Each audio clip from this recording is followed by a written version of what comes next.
Hi everyone, back to another stream. Hope you're all doing okay.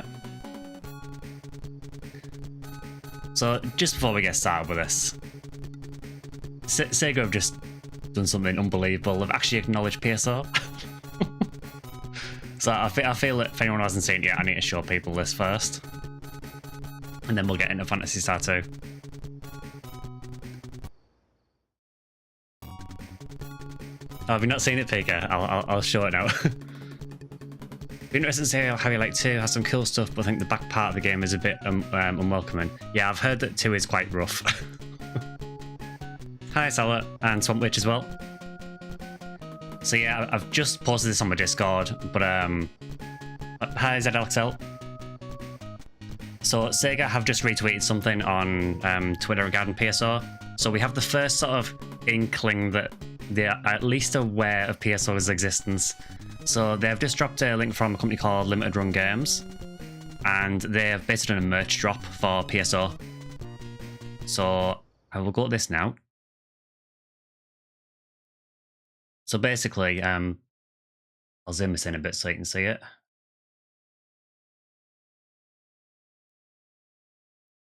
Yes, it's on this site called Limited Run Games, and basically they've just dropped a load of PSO Dreamcast merch.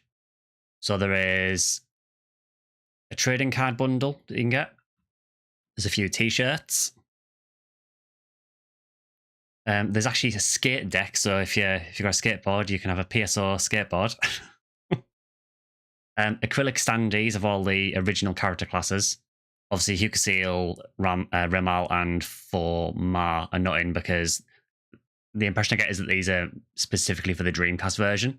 So they were obviously added later. So original 9 classes. There's a poster, a keychain. There are some enamel section ID badges, and commemorative coins, binders, and trading card sleeves. So the main one I'm interested in personally is the standees. Now, oddly, Phonium is already sold out. So Phonium apparently is the most popular class. But you can still get the All Hero bundle. So I have no idea how big these are, it doesn't say. But there is acrylic standees of all of the major character classes from PSO Dreamcast. And the other one is the enamel pin badges. They are expensive. I mean, it's $100 for all the standees. You can get individuals for $15. The enamel section ID badges are $75.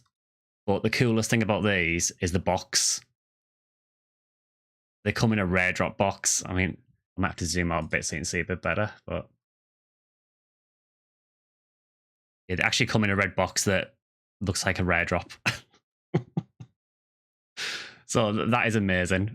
So I will probably be spending an unhealthy amount of money on some of this. But yeah, I just thought I'd show that for anyone who hasn't seen it yet. They've just dropped it more or less just before the stream started. So, and it was actually retweeted by the official PSO2 NGS Twitter account. So it appears that they are at least aware of PSO. Now, I don't think it specifically says anything about 25th anniversary anywhere. But it is odd that they're doing this now, and it's based on the Dreamcast version, so maybe this is like a commemorative 25th anniversary thing. I know Limited Run Games have done a lot of Dreamcast adjacent stuff, so it could just be, you know, the timing could just be right, but no love for Eleanor.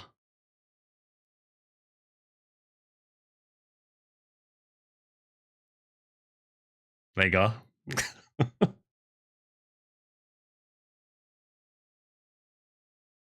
Yeah, so the standees, there is one of all the sort of the main classes from Dreamcast. So if you want a standee of a Humor, you can have one. I don't know why I'd want a Humor standee, but there you go. Obviously got Sue, Alicia, Gilliam. I'm sorry, Gilliam. There is one of Montague, but for some reason the individual Montague one is already sold out. Eleanor, Rupika, Bernie, and Kirik. Oh, you mean in the sense she's not sold out yet? Yeah, I would probably, if you are wanting these, I'd probably jump on them quite quickly because I don't know how quick these normally sell out. So someone save me a Huny World Because if I end the stream and the unit will sold out, I will not be happy. So yeah, I just want to start with that just for anyone who hasn't seen it yet. So again, it's the site is limitedrungames.com. It does appear that they ship to most of the world as well. So yeah, I would definitely jump on them quickly if you are interested in them. So with that, let's get back to something even older.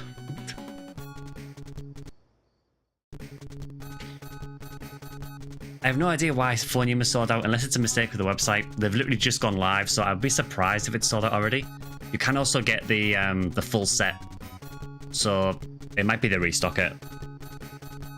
Yeah, the shipping date is until October, so it is a while off. But again, that's not far before the 25th anniversary of the game. So maybe it's intentional.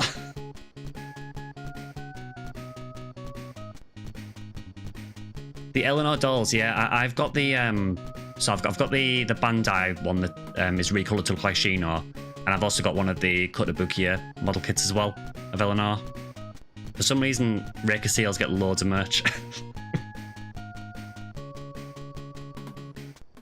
So with that, back to Phantasy Star II.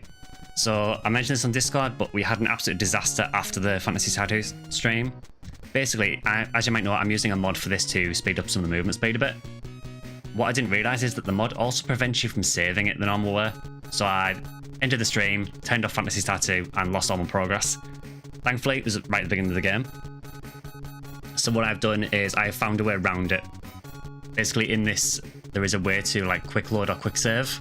And if you do it that way, it saves. But that is the only way it saves. So what I've done is I've got back up to more or less where we were. So I've got Rudolph back again.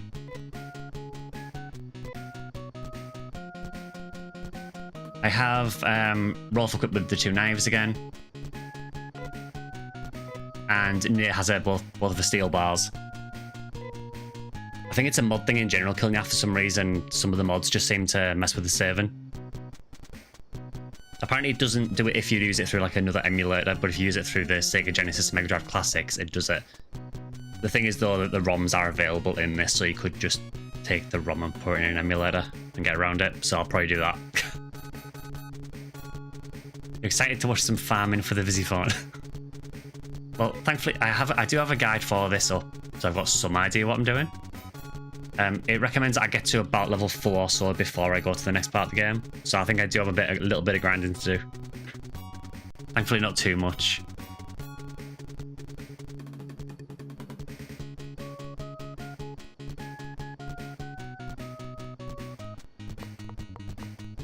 The good thing is we have Rolf now as well, so we've got a little bit of a better party now.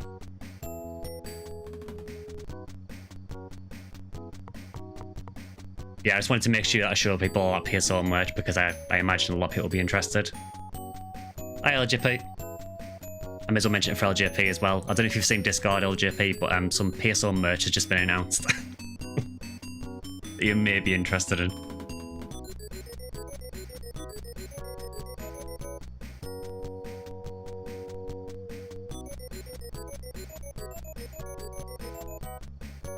Yeah, so we'll do a couple of fights if any ever happen. Thank you. And then we'll press on after that.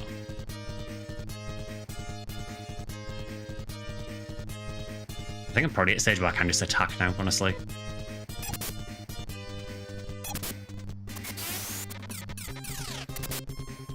As usual, Nate is solo and everything.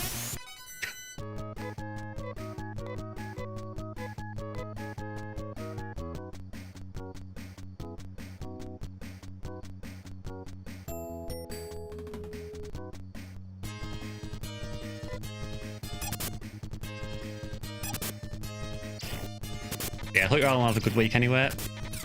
So, a video went live as well yesterday. I think it was, yeah, yesterday for members. So, if you're a YouTube member, I normally give people like a week's early access to videos now for the videos that go live during the week. There will still be a video on Sunday for everyone though, so even if you're not a member, you'll still get a video on the weekend. And the members video is just a 1 week advantage for members, so that'll go live next week to everyone else. Phantasy Star II, best of luck with the grind. Oh, thanks. Does the mod give you more experience? So the one I'm using is basically, it's based on the Sega Genesis Mini version of the game, which apparently had increased movement speed. I don't know if it gives increased experience or not. It does still feel quite slow.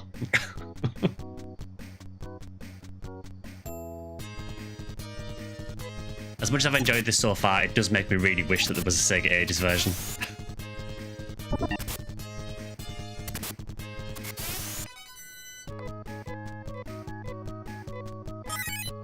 Oh, there we go, Rudo's leveled at least.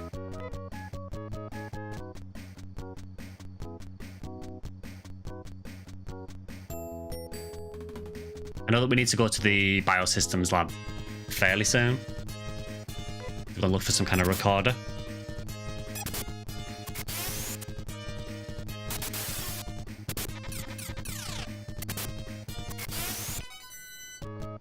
Yeah, I think going from Sega Ages Phantasy Star 1 to this is definitely a bit of a shock to the system.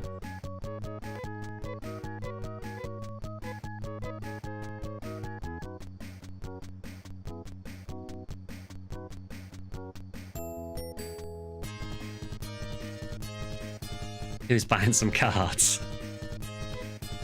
Yeah, the cards, I'm not sure what they are. I think they're like generic Dreamcast cards that just cover loads of different Dreamcast games. Obviously, PSO is probably included in that, and then they've done things like card sleeves for PSO.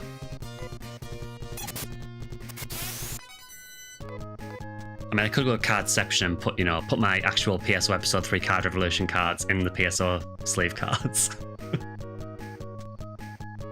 Yeah, I printed out a walkthrough for this one. Tricky elevators and off-screen doorways. Yeah, I'm basically using a guide for the most part, and I've got another site that has some maps as well. So a lot of people have said that this is the kind of game where you will kind of need maps for a lot of the dungeons, so looking forward to that. It's a shock even from regular Phantasy Star. This one can be quite mean. Also wish it got an Ages version. Mini version is the closest we have, unfortunately. Nope, now leveled up again.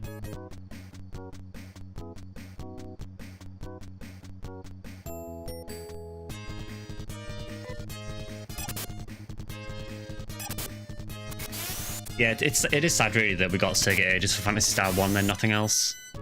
Whether it was because of the... maybe Phantasy Star 1 didn't sell as well as they thought it would, so they cancelled the rest maybe.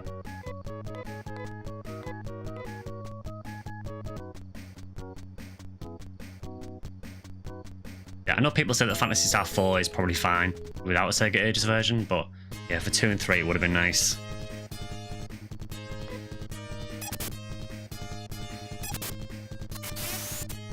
I'm loving the game otherwise, it's just quite grindy.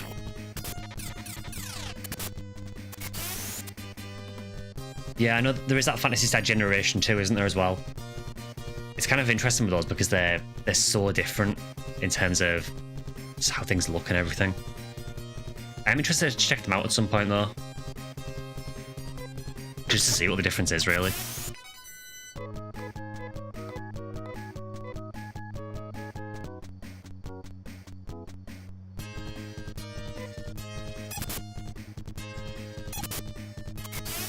Sega is strange with the classic Phantasy Star games.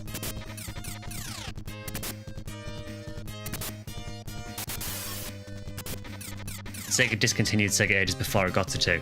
Also, was they actually discontinued the Sega Ages line?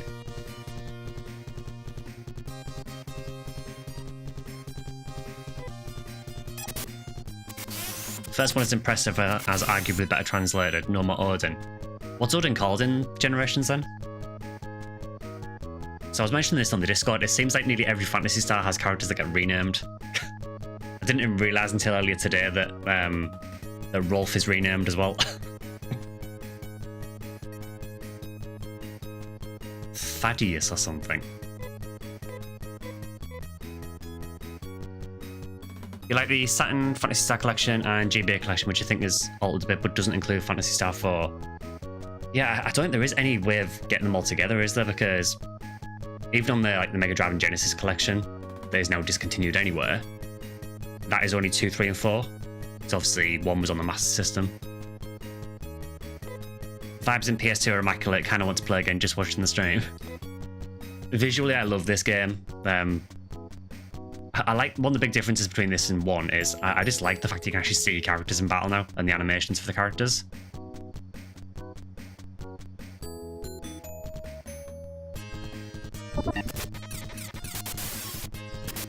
Hope something's cooking for Classic Phantasy Star this year. I can pray. Yeah, I'm hoping as well. It'd be really nice to see something else for the Classic Phantasy Star games, honestly.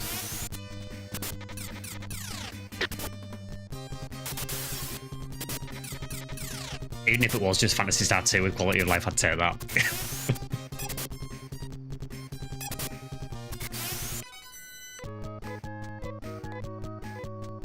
So Nair's just like wrecking everything. What level are we at now? Level 3. 3.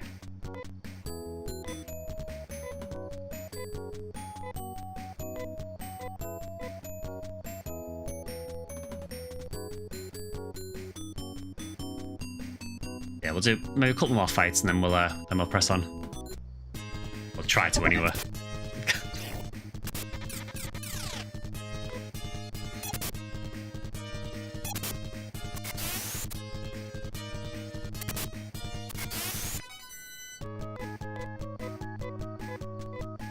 I will say I have really enjoyed going back and looking at the Classic Phantasy Stars, being such a big PSO fan. I think I just found them very hard to approach when I first tried them. But now I'm actually giving them a chance. I'm actually really enjoying them. I think when I look back as a PSO fan, it's interesting looking back at this and seeing like where things in PSO came from.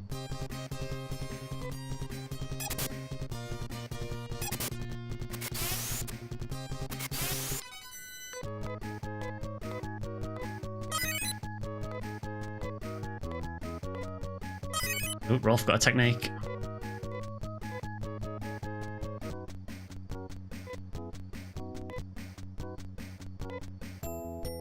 Ryuka. So, being a PSO player, I'm going to assume that's Ryuka.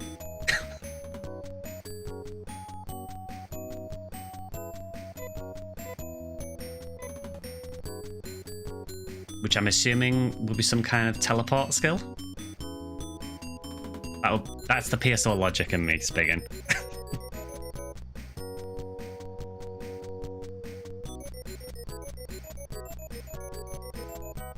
Yeah, like I say, it's interesting going back and like seeing what I can figure out.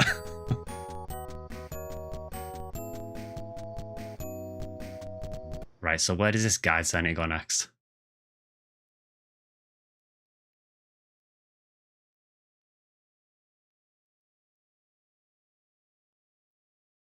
So I need to go northeast of Arima. I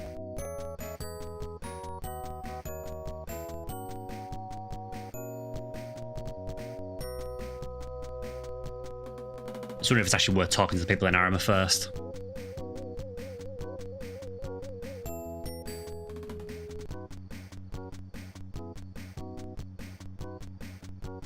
Having the sense of hey, I recognise it adds a lot to the later titles.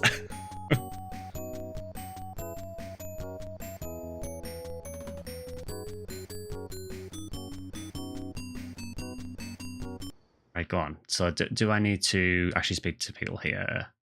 Yeah, pretty good idea.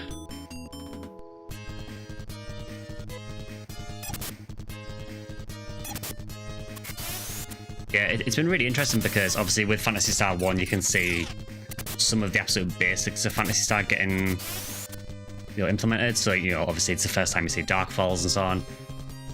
But then when you get to Phantasy Star 2, you can see there is a very obvious leap more towards what I know in PSO.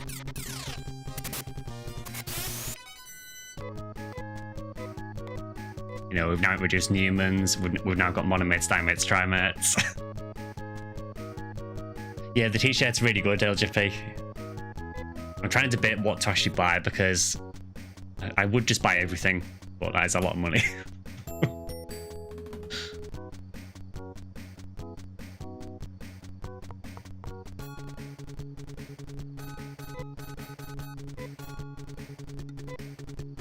Why in the world did you come to Arima? This is such a horrible place.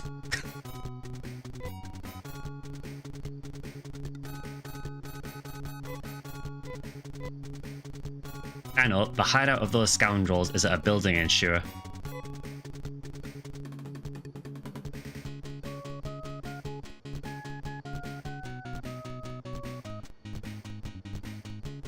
Is that just a clone lab?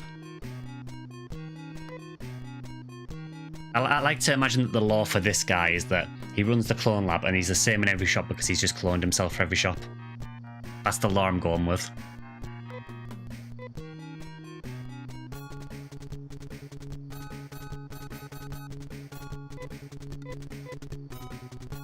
Those scoundrels seem to have blown open the door with dynamite and stolen the things. Very specific, that. I have no idea, Pika. It's something. It looks like Joker to me. It's really interesting seeing the visual theming and so much flux from game to game in the original series. Yeah, like Phantasy Star 1 is... There's elements of sci-fi to it, but a lot of it does look sort of very medieval themed. But then with this, it's a very obvious shift towards sci-fi, I think.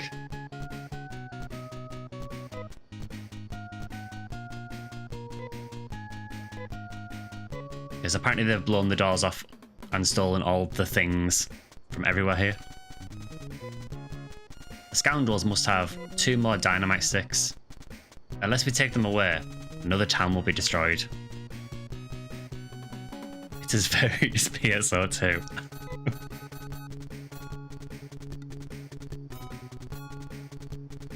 I mean, while I'm here, I guess.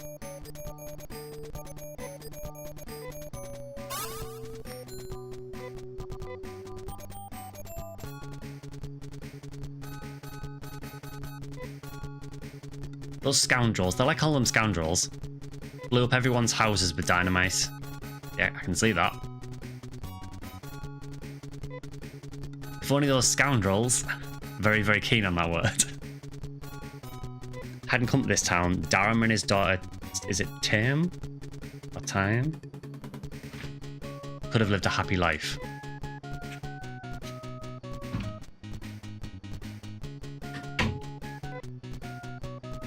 What's most frightening is humans, not monsters.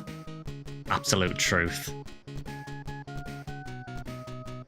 She's living in 2025. Hey Skyly, I recently got new videos because I've been playing a ton of PSO, PSU and PSO2 lately. Been a huge fan of PSO for a while and your videos have been massively helping me getting back. Oh, cool. I'm glad to hear that. That's the whole point of the videos. If I can make people play PSO again, I'm happy.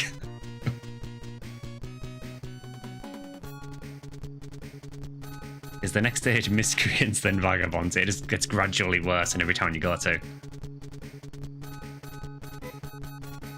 I hear that those bad guys are very cautious and keep their stuff in a locked container. There seems to be nothing unusual here, no, apart from the graves everywhere. The scoundrels stole all the food, killed all the men and kidnapped all the women. Didn't actually mean to leave there.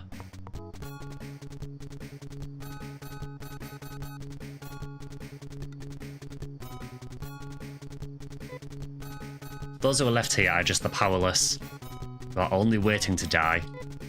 Well, I got dark quick.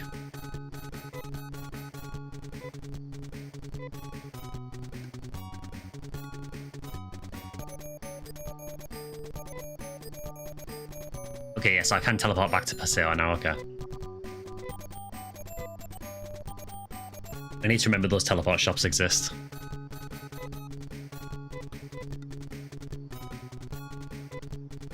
This town has been wiped out by the scoundrels, and there's nothing left. The scoundrels always come from the east. So I guess he's how you figure out where to go. Phantasy Star II scoundrels versus Fire Emblem dastards. Who would win?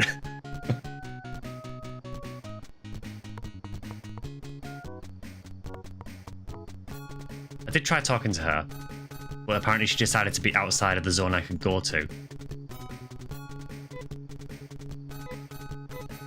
Alright, I think we've seen everything we need to here. Appreciate you, man. This game is also great. It's the only classic Phantasy Star Phantasy Star game I've played so far. Yeah, so far my only experience with the classic games is I've just completed Sega Ages version of Phantasy Star 1 and then just started this last week. Getting ready to get back to playing PSO for the first time since I was like 7. Your channel has really hyped me up. It seems like the PSO community in 2025 is cool. Thank you. Oh, no worries.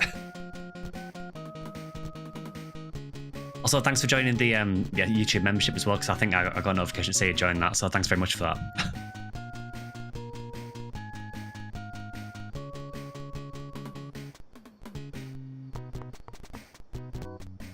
Yeah, 2025 theoretically could be a huge year. I think it's promising though that at least, we've got the merch drops. That's one thing. So at least we can say we've got something.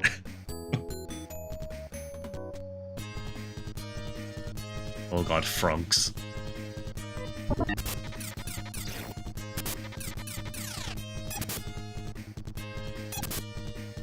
It caught my attention as well. To the point where as soon as the stream ends, I will probably be going on that site and buying stuff.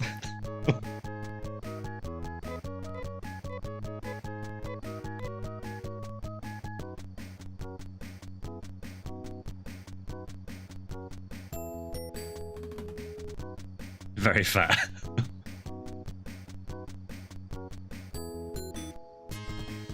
Nice to play Phantasy Star II. Yeah, I've just started it. Well, last week I just started it, but I'm still very, very early in the game.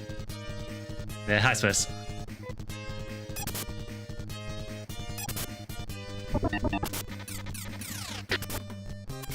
It's kind of funny. I never hear anything bad about these games, honestly. Apart from Phantasy Star III, people seem very mixed on. Well, 1, 2, and 4, everyone just seems to universally love.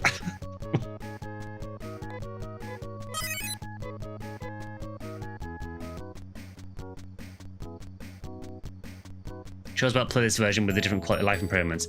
Yeah, so this one, I mentioned it a bit earlier, but this is basically the Sega Mega Drive mini version. I'm running it through the Genesis and Mega Drive thing on Steam. But basically it has the improvement where you've got faster walking speed. You've heard rumblings about a PSO reimagining, which I don't know how credible that is or what it even means, but the rumours are spreading. There's been rumours going around about a PSO remake or remaster for ages. The original source of them was not particularly credible. Well, my personal opinion is I think if something is going to happen, it'll be announced this year for the 25th anniversary, but...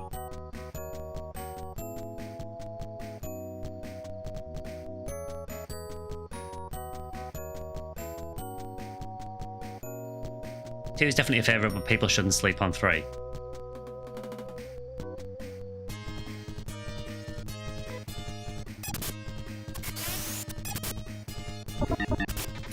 It seems like everyone pretty much loves 4. So I'm quite excited to get to 4, but honestly I'm really excited to go through this one mainly because I want to see how they handle Near, basically, because my favourite class in PSO has always been Honeywell, so I've always liked the Newmans in Phantasy Star. So it's kind of cool to see where they come from. It's the 25th anniversary of PSO Swiss. So December this year is the 25th anniversary of PSO. Problem isn't people sleeping on 3, it's 3 putting you to sleep. I think for 3 what I'm going to do is I'm probably going to play through 1 generation of it and then I'll see how I feel. If I want to keep playing it I will, but if not we'll move on to 4.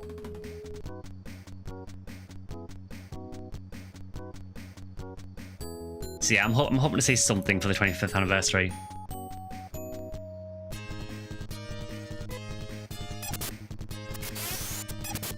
I'm just doing all these fights because a bit of extra experience can't hurt.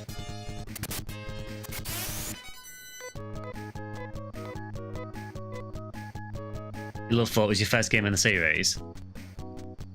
Yeah, I've never really tried 4. I tried to play, well, 1, 2, and 3 when I was much younger, and I couldn't really get into any of them at the time. But going back to them now, I'm finding them a bit more accessible. This is still very grindy and very old school, but I am enjoying it. Oh, you're new.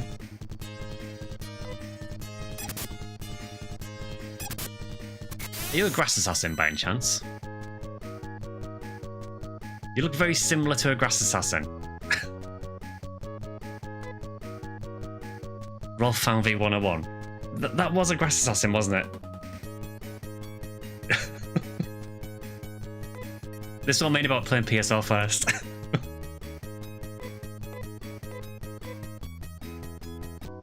They actually looked almost identical as well.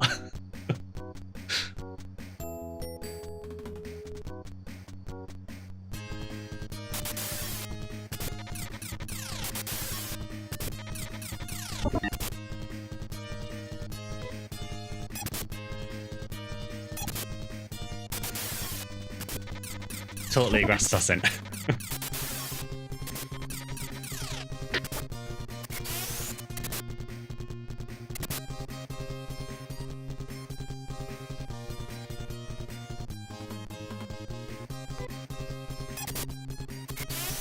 I've got to say as well, I love the battle theme in this game. It's actually translated as Grass Assassin in Phantasy Star IV, okay.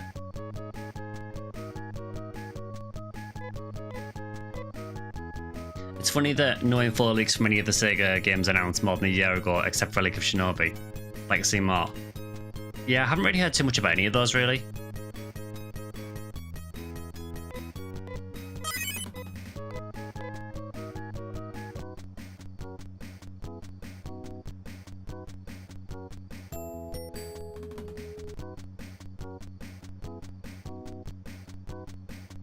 Okay, that looks ominous, so I'm gonna save.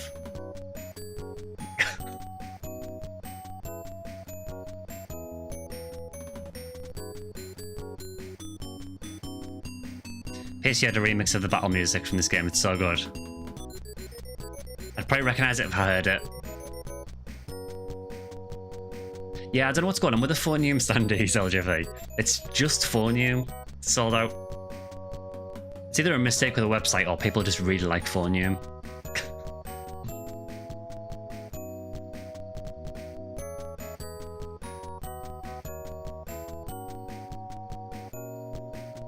Yeah, it's interesting because you do have an ability to like rewind or fast forward in this, but it makes like a horrible noise as if you were rewinding or fast forwarding. But yeah, it's good that you can sort of speed things up in this without doing that. So I'm going to assume it's at a very ominous looking place I need to go in. I'm going to check.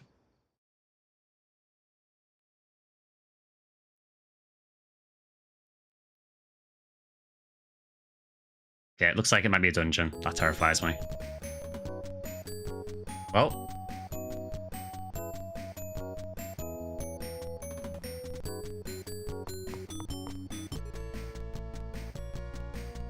So now we're going to get a map.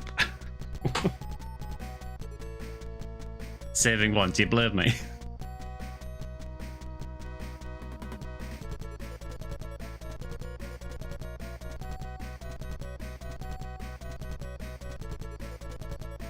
Actually found out that the wand weapon in the first game is the Psycho Wand in Japanese. Oh, cool.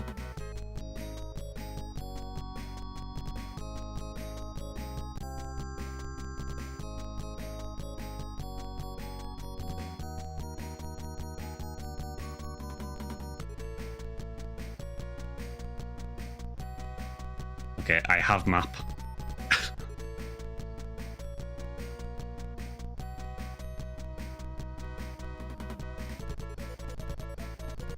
Does map show me where I actually start?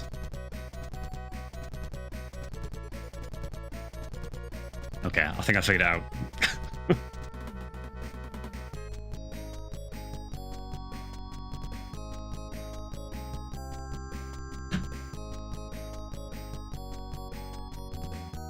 Make it a t-shirt and a snapback. Yeah, I'm not sure what I'm gonna get yet. I'm definitely gonna get some of the merch. So I'm assuming I'm looking for, maybe for dynamite in here, I guess.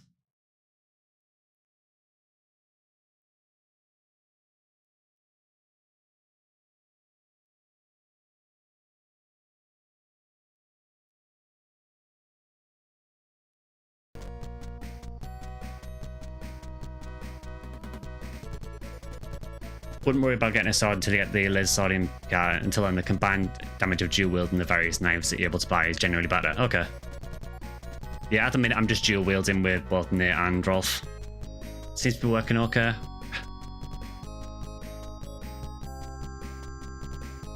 Not like after law's cracked, but I was totally expecting that to give away. Phantasy Star 1, I'm blaming for that.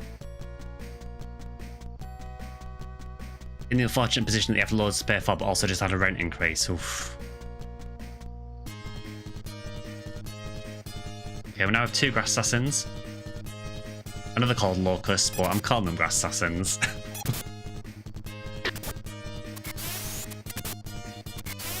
Thankfully, they seem very easy.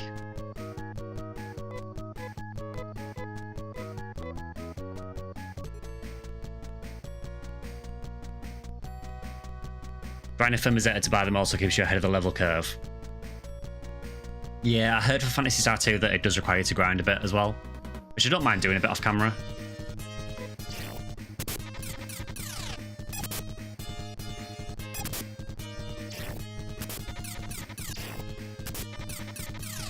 Okay, these are hitting quite hard actually.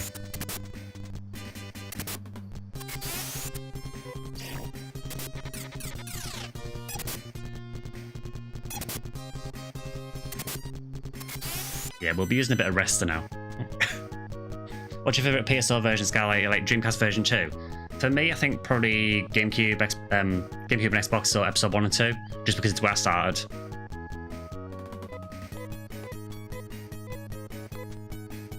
Yeah, those frog enemies really hurt.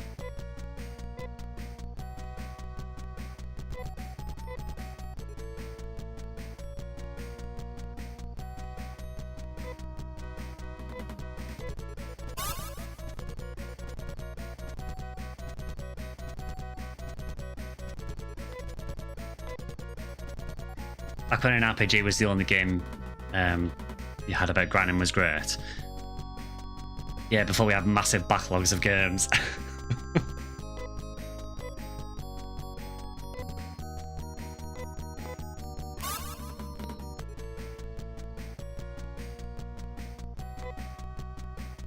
It does seem like there's quite a big gulf between the strength of the enemy, so the grass assassins seem really easy, but the frogs kick my ass.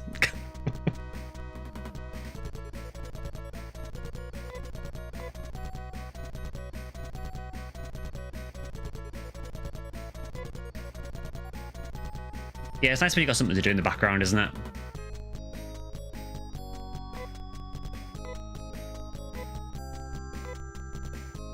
I still love that it says no job for now.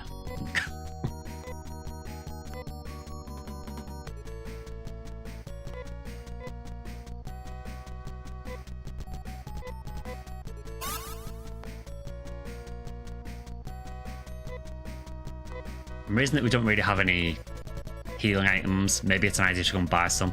I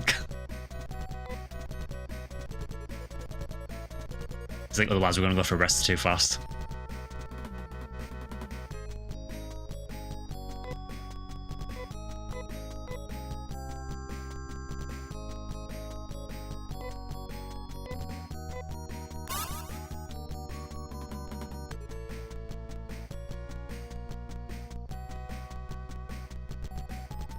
Kind of bored, not gonna lie, not from the stream, just in general. What do you think? You just burned out with games, or? Yeah, quick clarification there.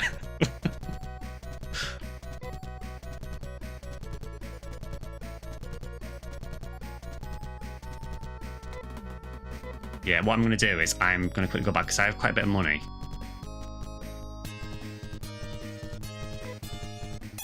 I'll go and buy a couple of healing items. Just so I'm not relying on his Resta constantly.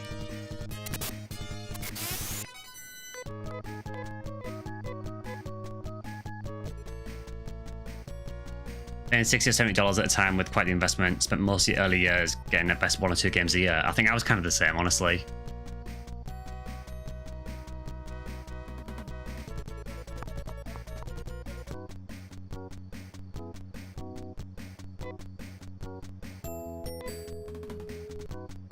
I need to know how this works. Okay, that's fine.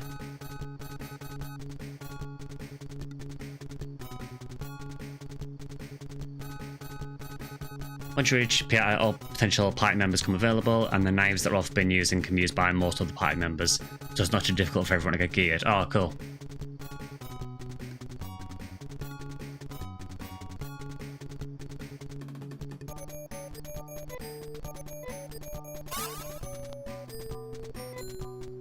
Yeah, I think I was the same really when I was younger. I'd basically buy like a couple of games a year at most, and that would do you for the year. So you could afford to have really grindy games.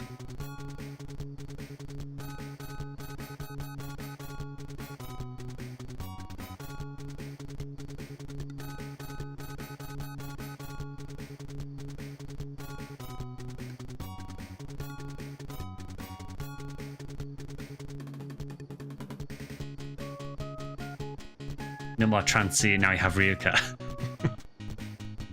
Yeah, it's progressively getting more and more similar to PSO.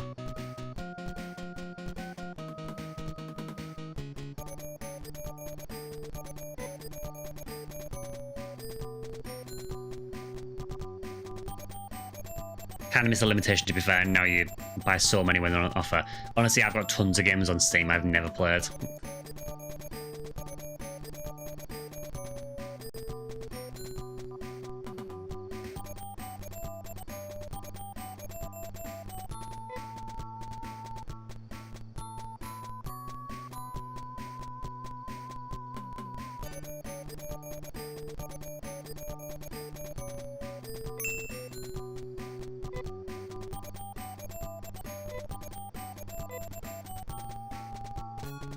Which won't really take to the end like the shit sword.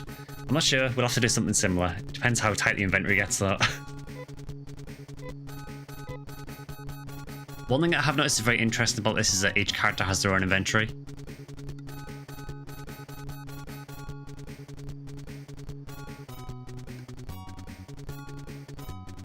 Found the track it's from PSO, not PS2. Is it Trick Track? Because now I'm thinking back to that battle theme.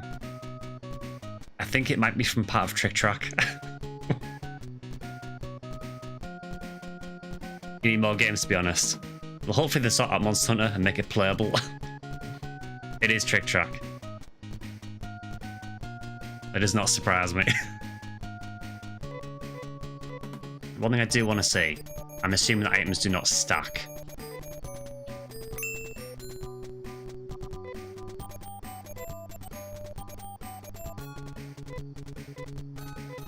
No, okay. I didn't think they would.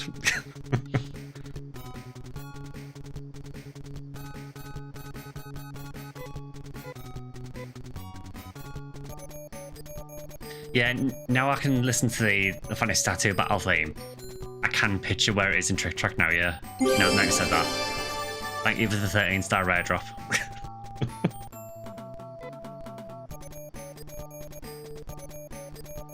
There's some Bloodborne.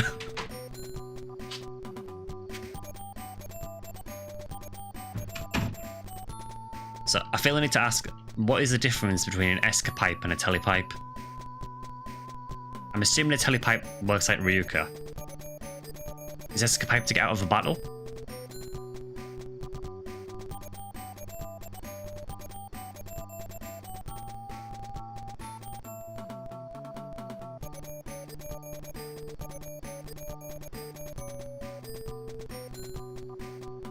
I missed.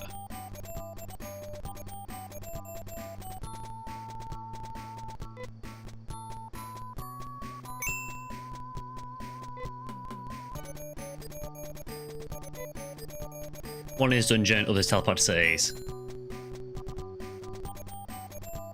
Escapipe takes you to the dungeon entrance and telepipe takes you to the town, okay. So in that case, I probably want to take an escapipe with me then.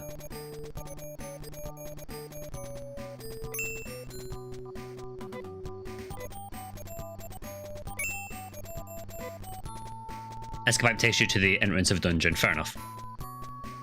Yeah, we will definitely grab one of those then.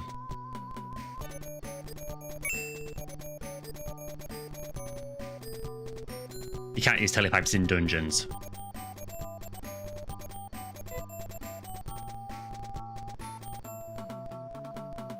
I'm going to take an antidote just because it's there. Just in case.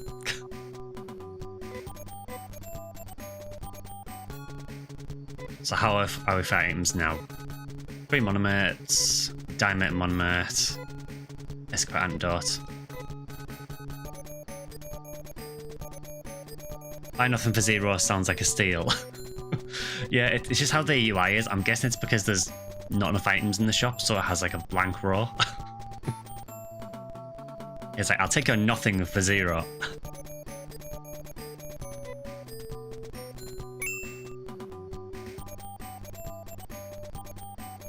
I probably want to keep some space in my inventory as well, just in case we need to grab anything. So that should do, hopefully.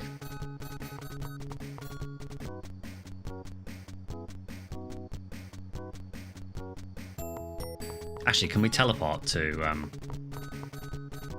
Arima? Would you believe me if I said, I know this is absolutely crazy notion, but I am unable to purchase Hydrate? I do not know why you are seemingly the only person who can't buy it. So Kilniath has redeemed it fine.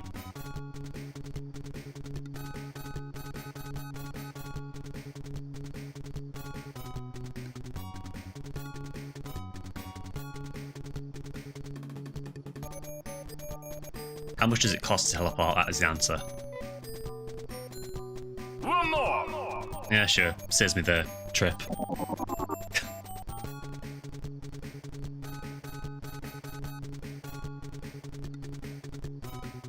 I saw the one more as well.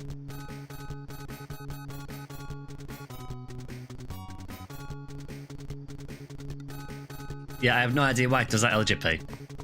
It's meant to be on a 10-minute count, like a 10-minute cooldown for everyone. And you can use it twice per stream. But for some reason, for you specifically, it just doesn't unlock.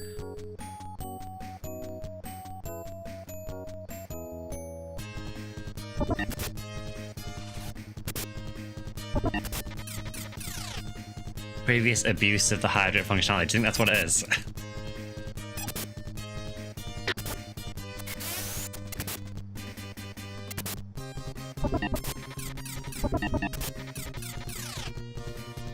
What's the drink for today? Water or flavoured? It is flavoured. It is strawberry flavoured water.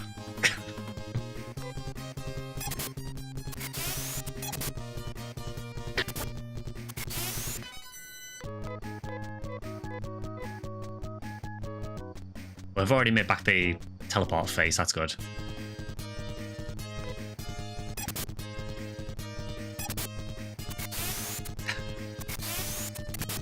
You love the camping music in the destroyed city. Hi, Mad Hatter. Strawberry dilute is awful. It's not diluted.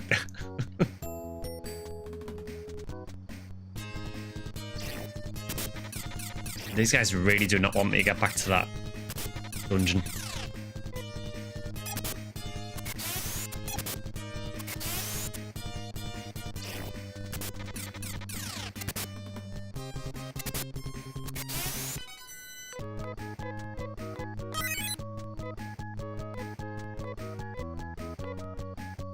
We've got another technique.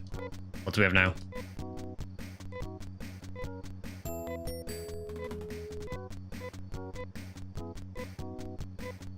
Well, it said I learned the technique, but it appears to be lying.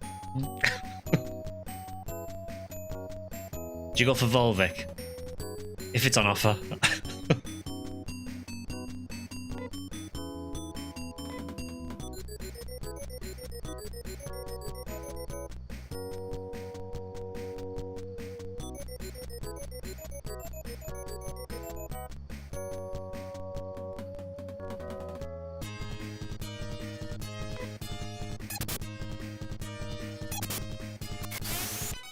I find it funny that the grass assassins look incredibly scary compared to everything else, but they are the easiest enemies here.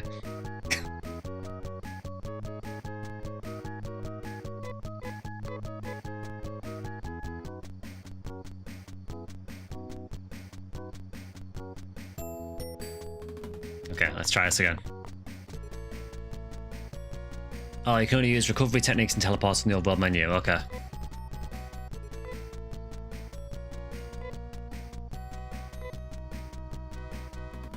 So we've got Foy, which I'm assuming is Foy, Gifoy, which I'm assuming is Gifoy, and then Tsu, which I am drawing a blank on.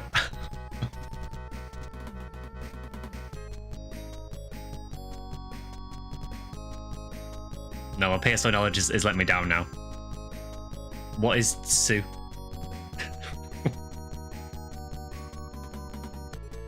So is the NGS endgame basically just limited quest and urgent quest? Don't know what to do, we maxed out character. That is a large part of NGS's sort of current endgame loop, yeah. 2 is wind, okay. So I'm gonna call that Zan.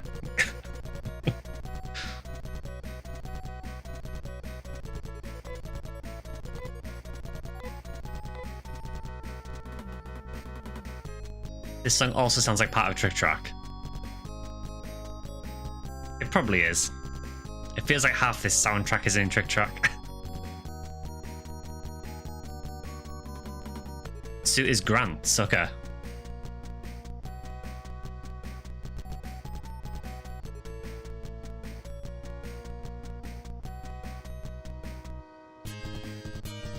It's a different translation, okay.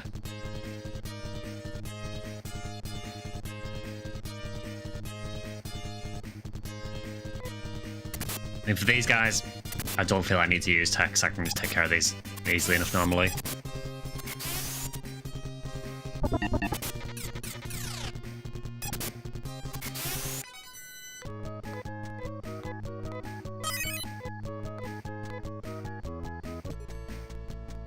Good answer.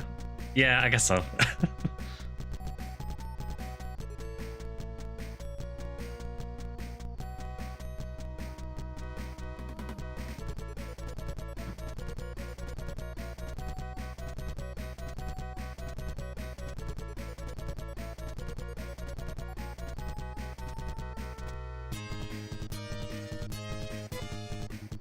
Nope, 4 enemies.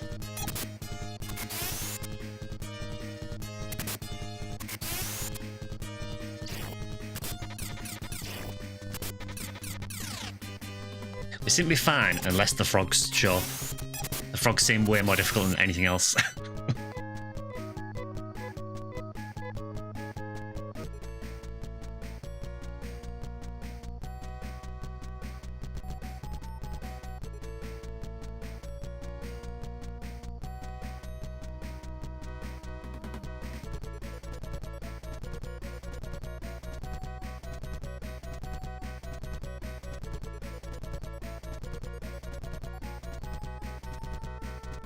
I can see why people struggle with the dungeons in this already.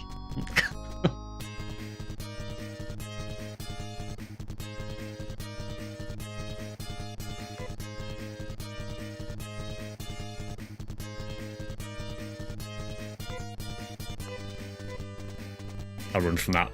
I don't like the frogs.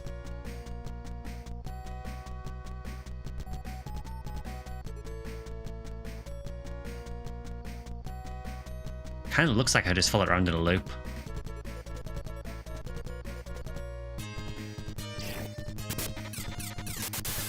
Why is he so much stronger than anything else here?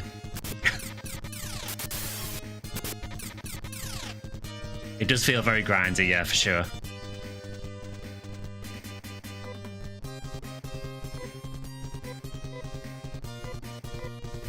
I like how it baits you out. It goes, oh, you run away, but you're trapped. Might just fight then.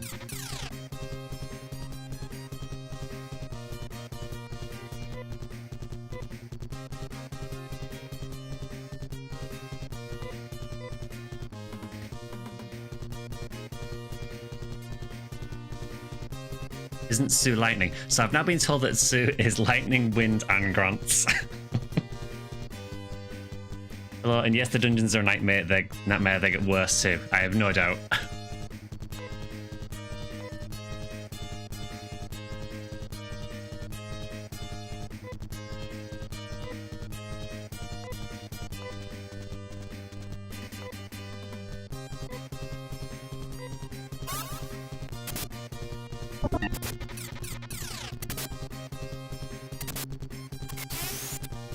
I mean, I guess one way is to just use it and find out.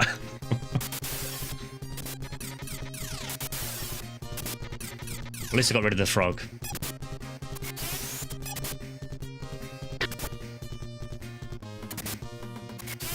And they still have a third dimension to them that you have to keep track of much later. Brilliant. Dungeons aren't exactly supposed to be spas now, are they? I mean, they're not, but... how we doing?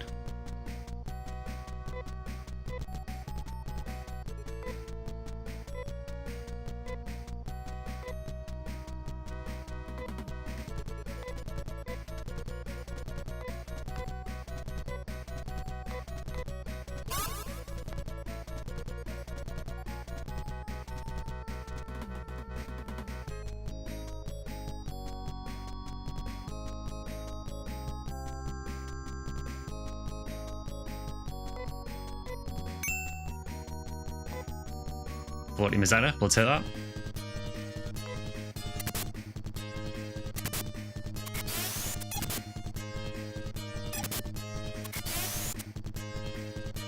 Guess it is a light attack.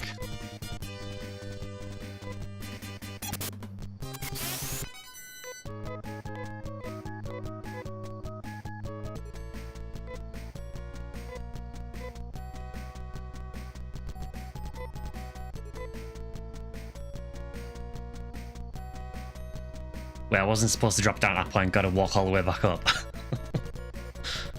Yeah, I hated the pitfall traps in Phantasy Star 1, so I can only imagine how annoying they are in this.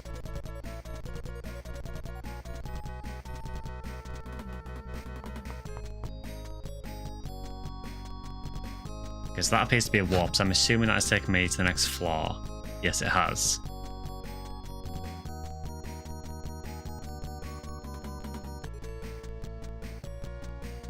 There's going to be a lot of going backwards and forwards to guides here because, yeah, these dungeons are rough.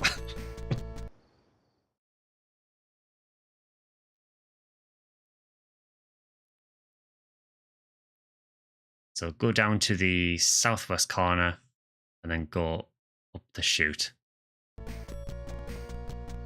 We can do that.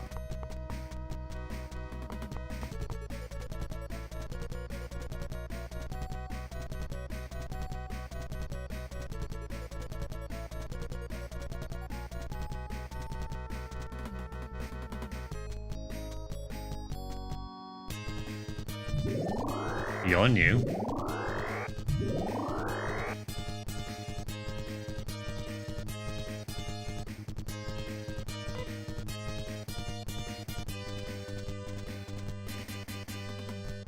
For something that horrifying, I think Spinner is not really a great name for them. Not quite Eldritch Horror enough.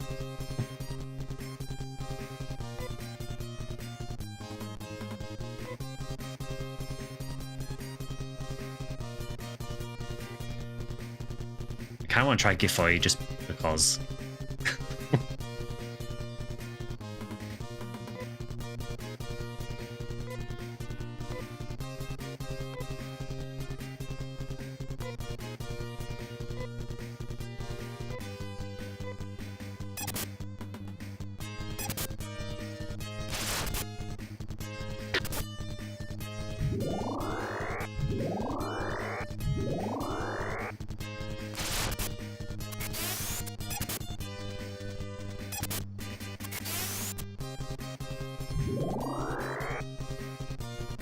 Okay, so one thing I need to be aware of is that he will keep casting Gifoy every turn until I tell him to stop. Noted.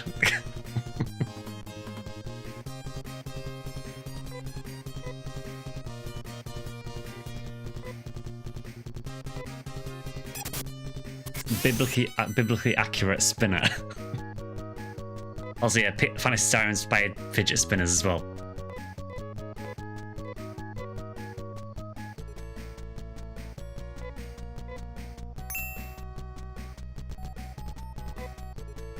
Okay, so we got a diamond, which is probably gonna be useful.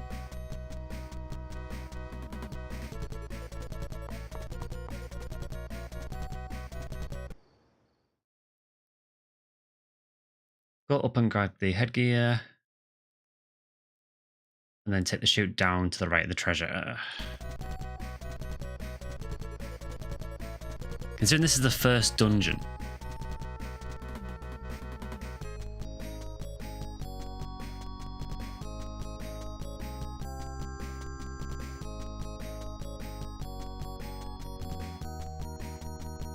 Okay, yeah, I'll see where.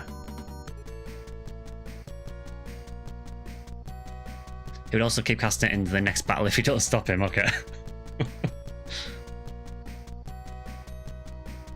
I kind of like the auto attack system, but yeah, it's a bit strange to just keep casting.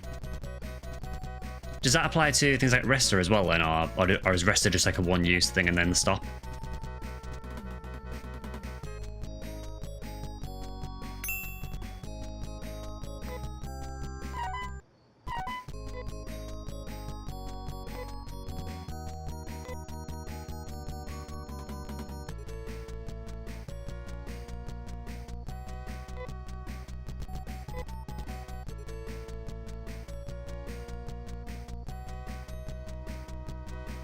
I guess I probably want that on Rolf, I'm guessing. Yeah.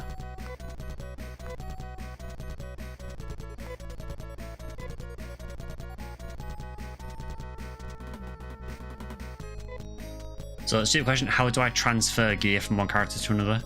So at the minute that our headgear is on Rudo and I want it on Rolf.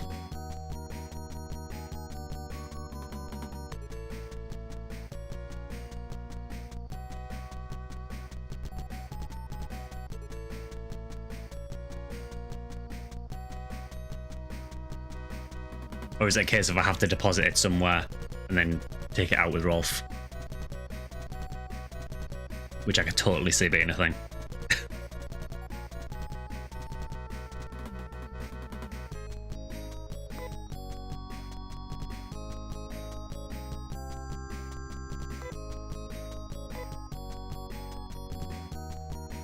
It's been nice to discover how much PSO1 keeps the memory of classic Phantasy Star alive. Had left when I realised it was making me go down 3 floors of a cave to buy cake again. Long trip, but laser targeted payoff. Yeah, the cake shop shows up over and over again in like more or less every Phantasy Star.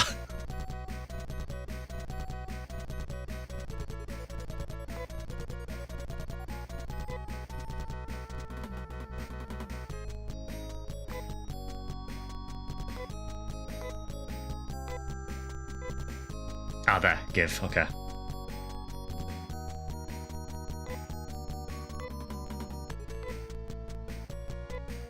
Well, thank you, Phantasy Star II, for letting me do that while I'm here, rather than making me go back.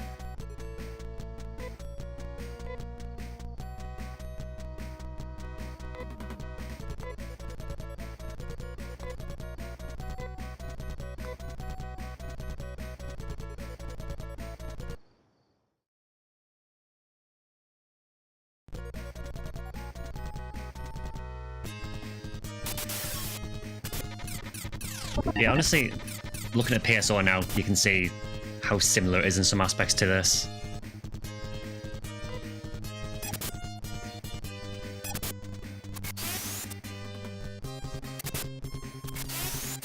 Which I'm really happy to see, honestly.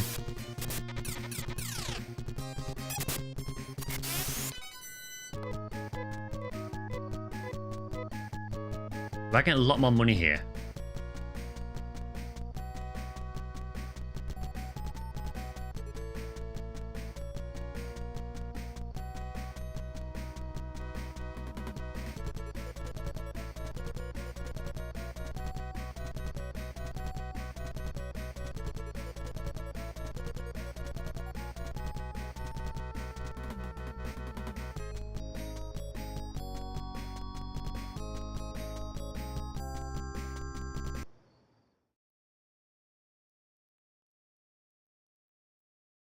So it says, take the chute down to the right of this treasure.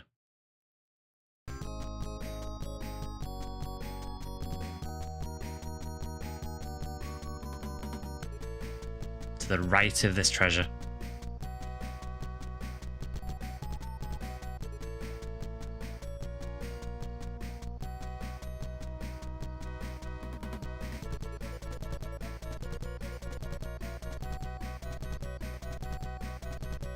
There does not appear to be a chute to the right of this treasure.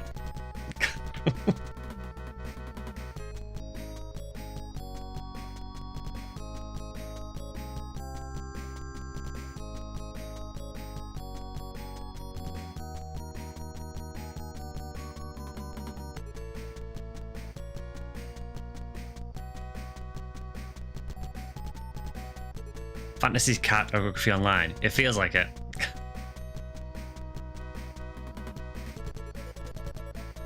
Yeah, the guide I'm using is already apparently not right. Because what it's telling me is, when I get out of this fight,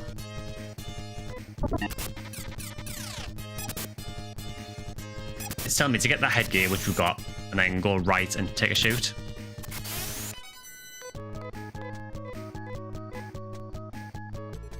This is where we got the headgear.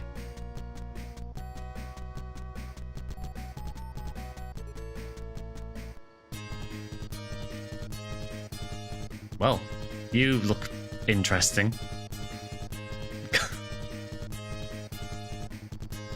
I'm just gonna say the enemy designs in this are already a lot more interesting than Phantasy Star 1. I don't know what this is, but it freaks me out.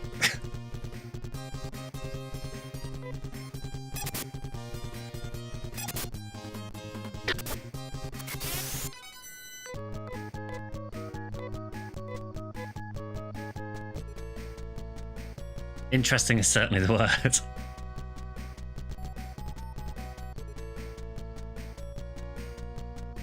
Okay, so where is this guy telling me to go here?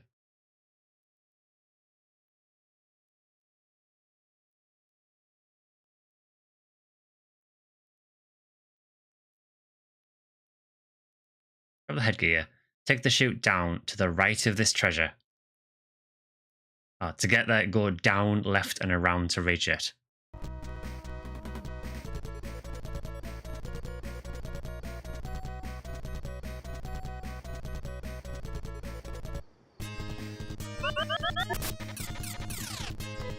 That was rude.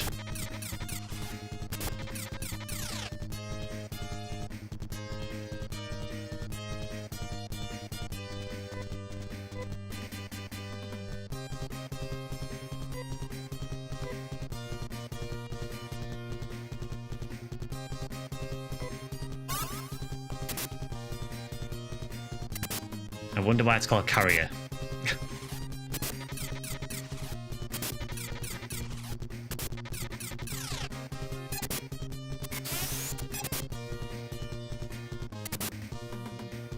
It's good to know that the game's intelligent enough to not just keep casting Rester every turn.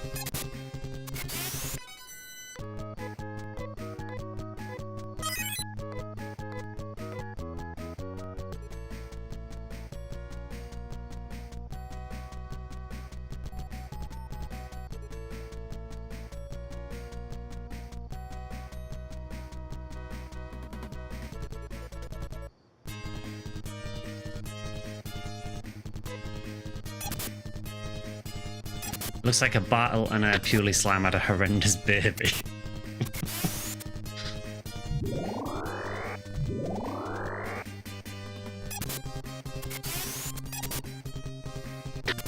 The square with the glowing triangles. I think that's the teleporter I came up from.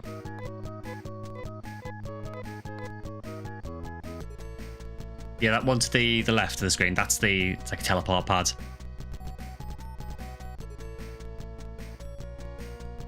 So from here, it says, go down, left, and around to reach it. I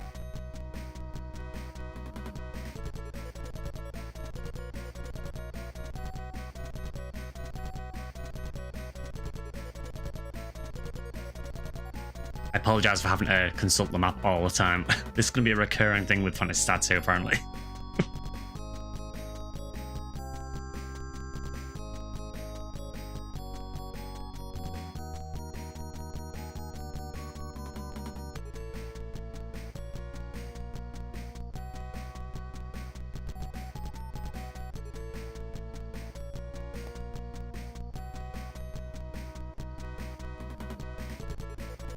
Even trying to make sense, this map is just ridiculous. It's not like a speedrun the game. Yeah, it's just as well, really, isn't it? I will save it while I'm here, actually.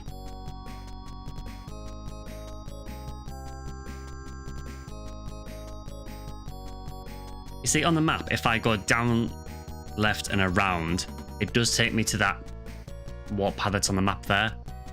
But I would suggest that that is not to the right of the box. But that is where you go if you go down, left, and around. So that's what I'm going to do. Memory serves, the game actually came with a map.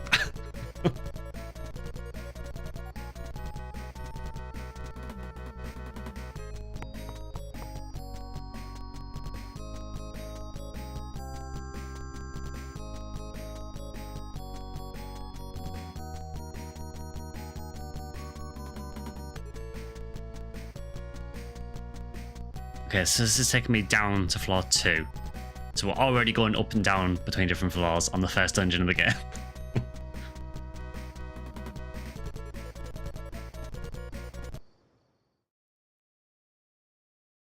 Ignore the chute going down from where you are now. Walk right a ways until you reach an area and take a chute up.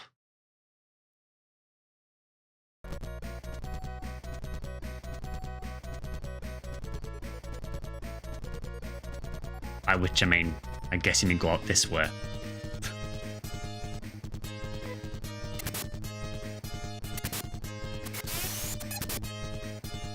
Yeah, I was not a huge JRPG player back in the day when these games were around.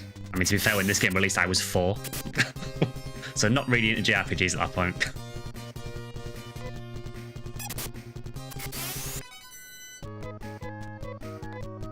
You know what I mean? Even going through the 90s though, like, I kind of feel that games where you needed like a map to get through a lot of the dungeons were maybe starting to become less popular, or starting to be less produced maybe.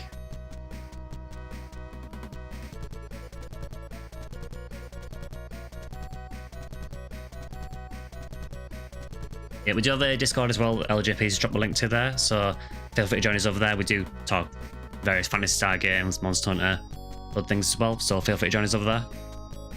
Members on YouTube also get access to a members channel as well. It's also for Twitch subs as well.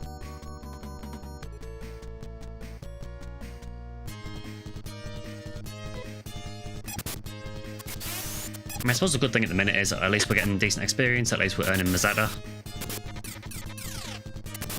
The fights seem mostly manageable so far, so...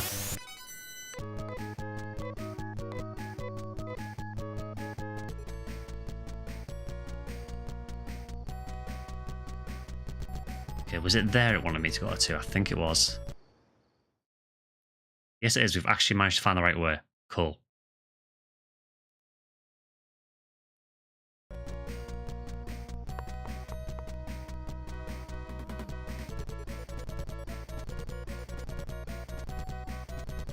I wish there was a way for the music to just keep playing when I switch to the maps, but I don't think this has global focus sound available, so...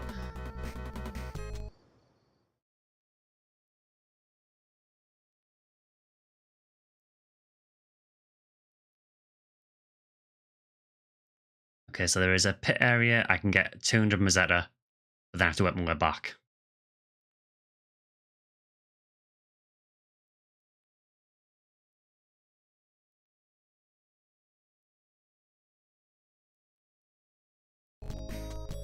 Okay, so where is that on the map?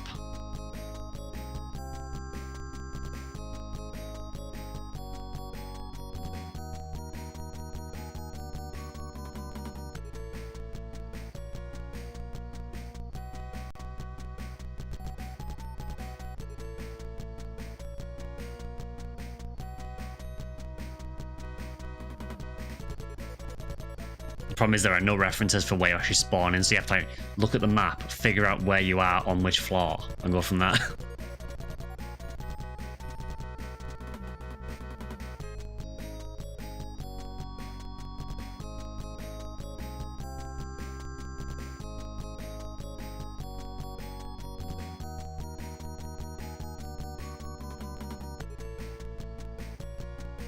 You don't have your map at hand at a minute, oh no worries.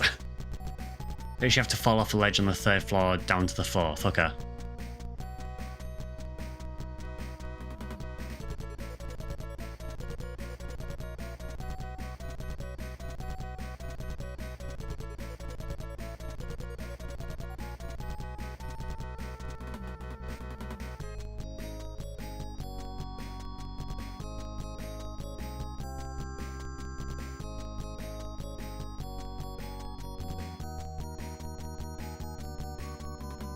Okay, I think I found where I am now, so...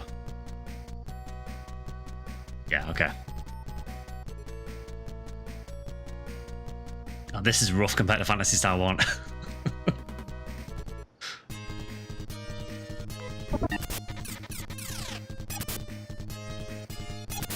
Loving the game, but considering this is the first dungeon, we might be cooked later on.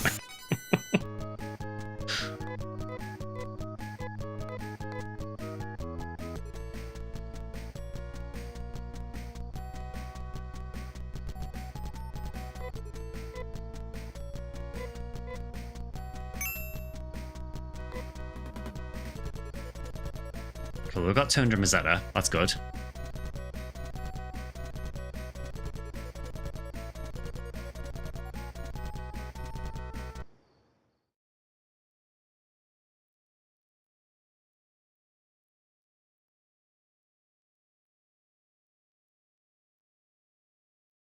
Then it says, go back to the pit.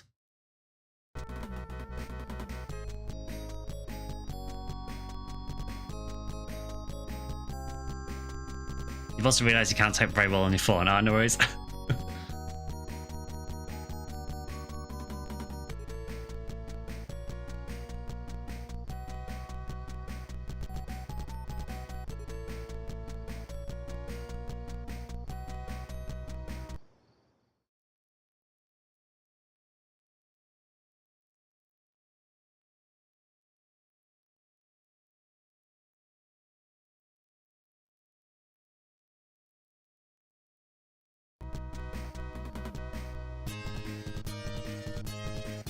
More new enemies.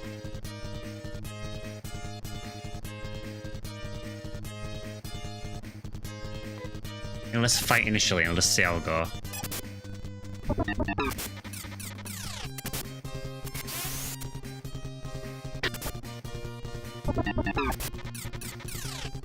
They're very, very creepy enemies.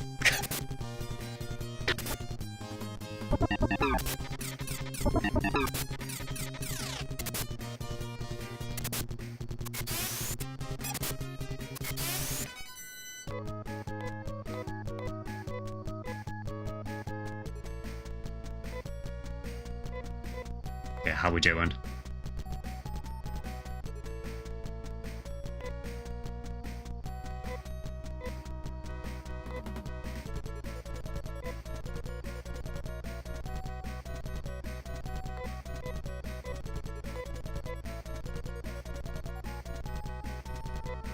Yeah, so Rolf and Rudolph could maybe do with heal.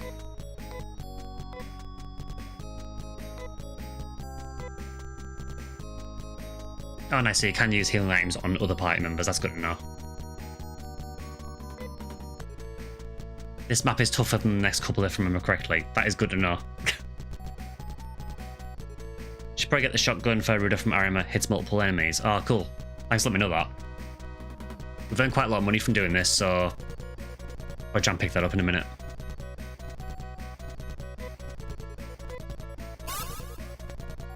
Okay, so I'm on a meds heal 20.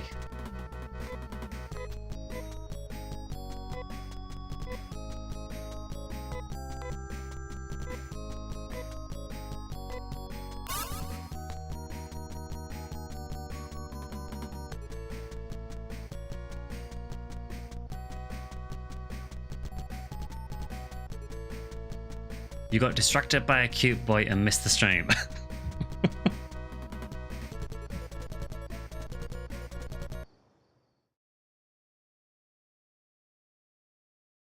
Okay, so there should be a chute. Yeah, there is. Which I can't go in from that way.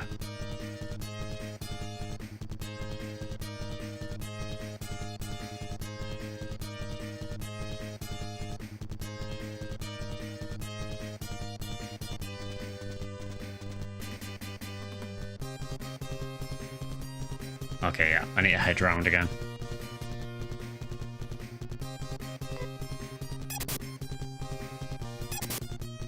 This is kind of crazy, honestly, for a first dungeon. I am getting the impression that the Phantasy Star II playthrough is going to take a lot longer than the Phantasy Star 1 playthrough, but that's not necessarily a bad thing.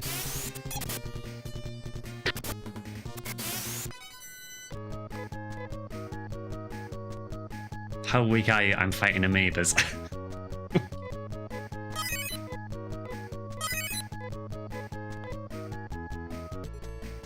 They just seem to give pretty good experience, actually.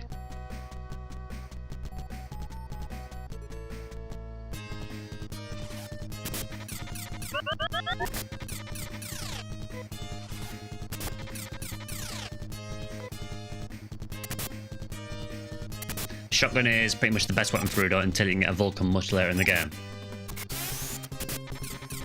So we're saying that Vulcans are broken in this Phantasy Star as well.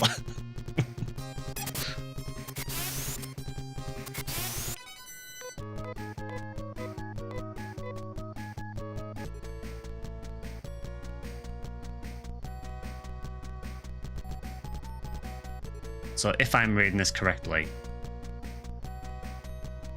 I should be able to follow this round. See, I would use my second monitor for a map, but that's where all my Twitch chat and everything is. And unfortunately, I do not have space in this place for a third monitor. The victory music makes you so happy.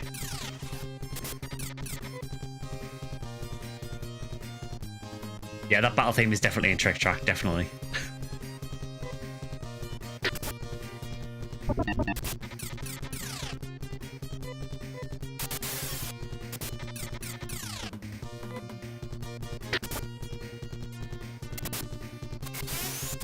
Having a terrible day, kept forgetting stuff to do. Oh, sorry to hear that, Blurder.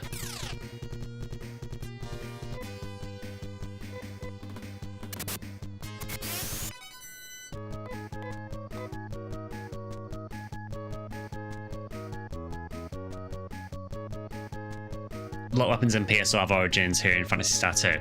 I mean, I know of like obvious references like Nair's Claw, but I'm excited to see what else shows up.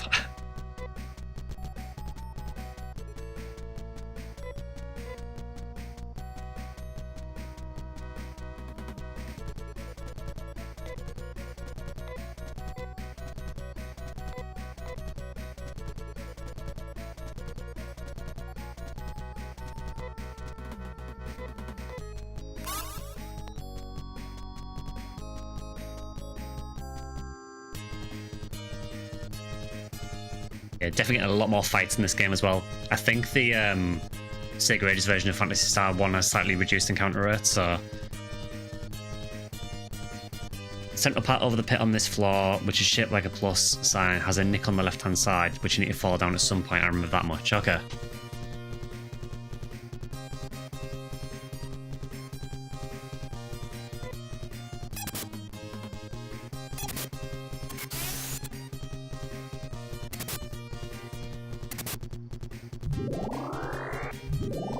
Yeah, the minute Rudo's definitely the weak link of the team in terms of damage, but he does have way more health than anyone else.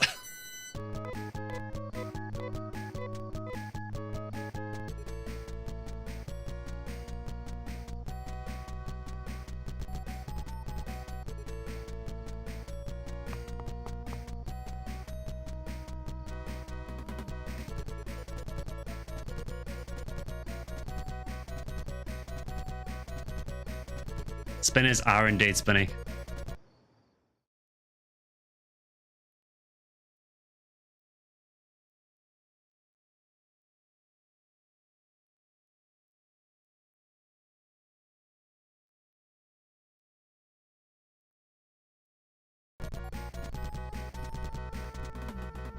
Oh, I don't think you've had a good day.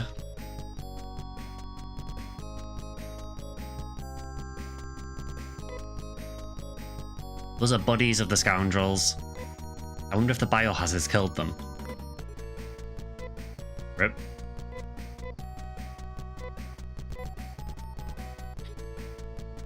Who'd have thought that biohazards would be dangerous?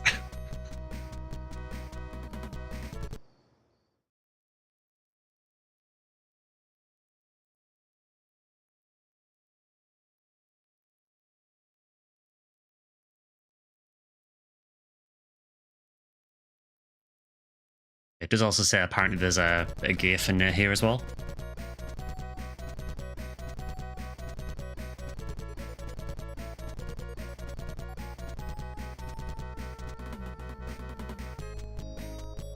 Yeah, looks like there's a chest quite nearby, actually.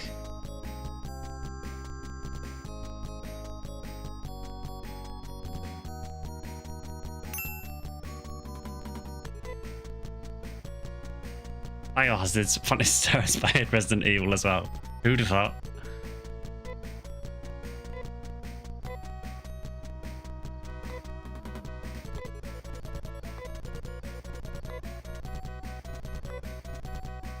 They're also an amazing hardcore band. I'm not aware.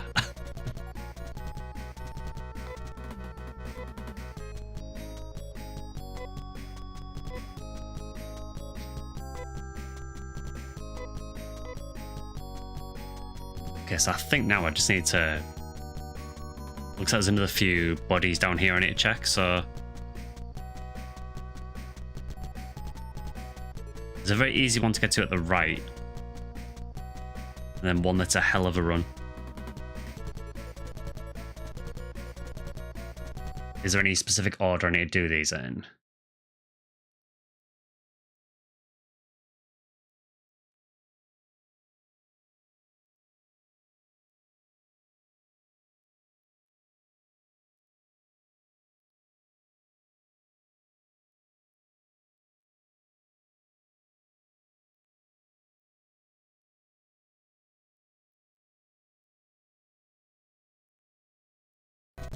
It's a silly ribbon.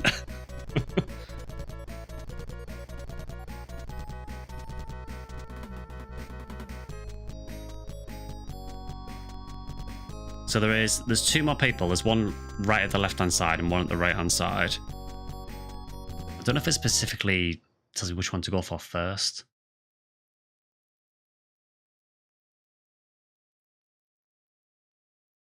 Actually, it says make your way down left first.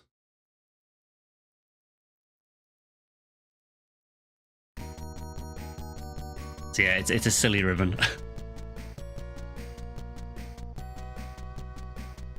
But this is going to be a long run.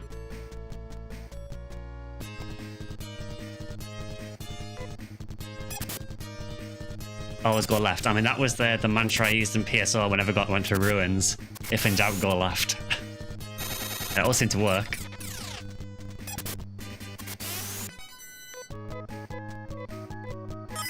Yeah, I mean, if you turn left 3 times, you go right anywhere, so...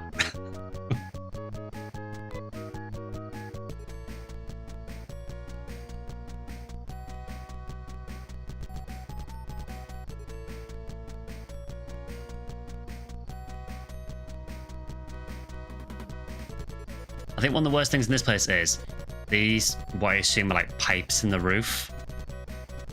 They kind of interfere with the view a bit and make it a bit harder to tell what you're actually looking at. Having a head off, hope the map gets better. Oh, no worries, dude.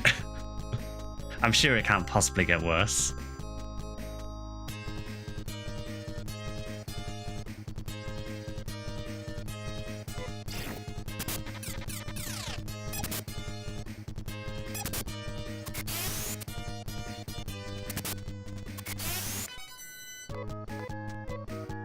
Yeah, hope you have a good night, dude.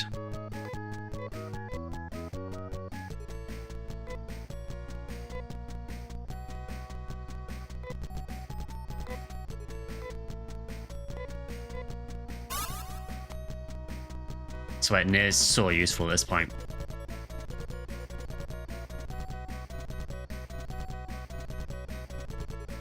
If only there was a perspective where you could see things from the character's point of view. You mean like a first-person view?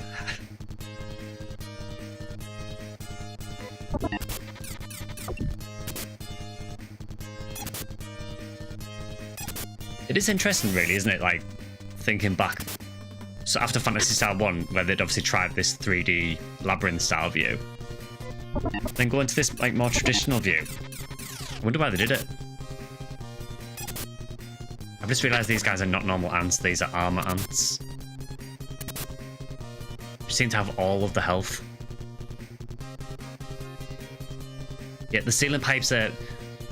I get they wanted to add a bit more to the background so it wasn't just all brown, but the problem is that it gets hard to distinguish what is on the same level as you. People complained about the view. So honestly, I like the first-person dungeon view in the original game. I think I prefer that to the dungeons the way they're laid out in this, personally. Or I like almost everything else about this more.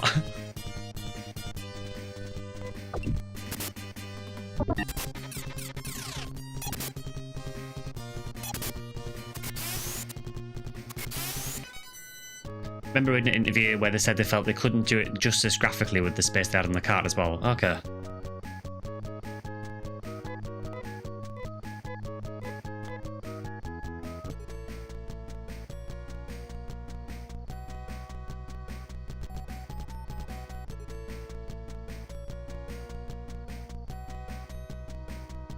So I think I just head down through this part here. And then I want to go left after the snaking bit.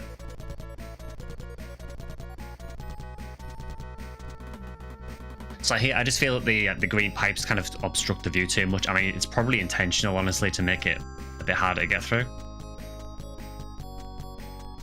It just kind of makes it a bit difficult to see what you're actually looking at. Phantasy Star II was the first JRPG to do this over-the-shoulder type of view, so it was still innovating at the time of its release. Yeah, the battle system is really interesting. I like how you can see characters. You know, it's not the typical sort of Final Fantasy side-on view. They wanted to show off parallax scrolling, so they made the dungeons 2D with the overhead pipes. Oh, okay. So it was more or less them saying, like, look what we can do.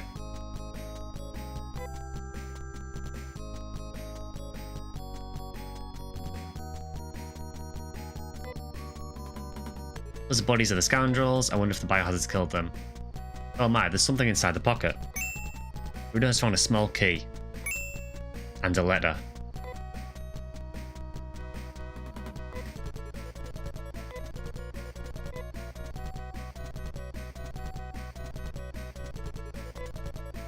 So does he just give the letter to someone else, or...?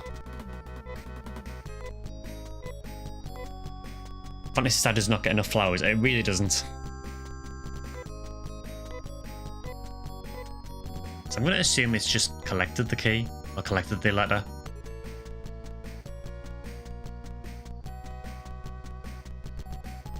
It's always been a very innovative series, you know, even going into like the online games, obviously.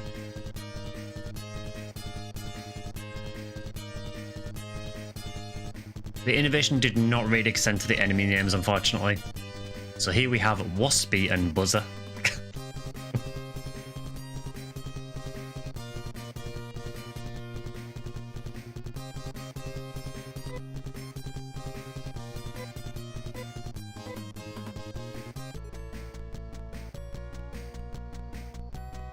I kinda just want to get out of this section, honestly.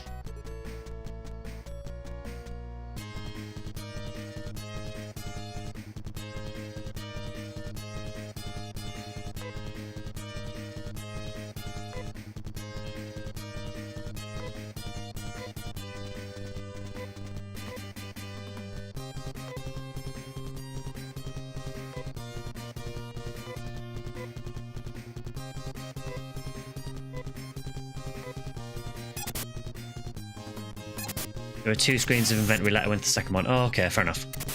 I was thinking the inventory for the characters was very small.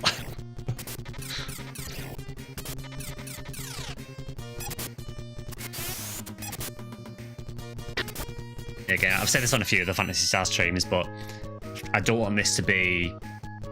Obviously, I don't want spoilers, obviously, but I am up for people like helping me out with like game-related things and help like navigating dungeons and things like that.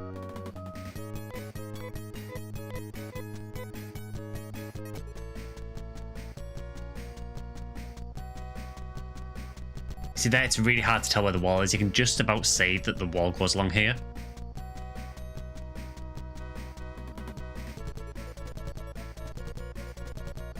Used like Phantasy Star 4 the best, but 2 has grown to be a favourite in the series, with 4 kind of being guided through a story being told, while in 2 you're exploring with a sense of investigation. Yeah, I've heard that 4 is a bit more linear. You'd help navigate, but it just become Twitch players. I mean, to be fair, that's basically what we did for the Phantasy Star 1 playthrough, wasn't it?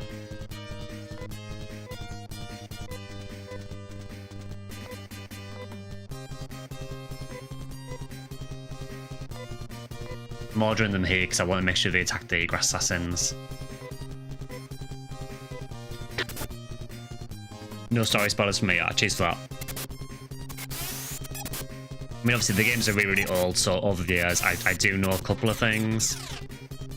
I unfortunately know what the final boss is in Phantasy Star 4, but because I'm well connected with Phantasy Star, I knew that would be in one of the games anyway, so...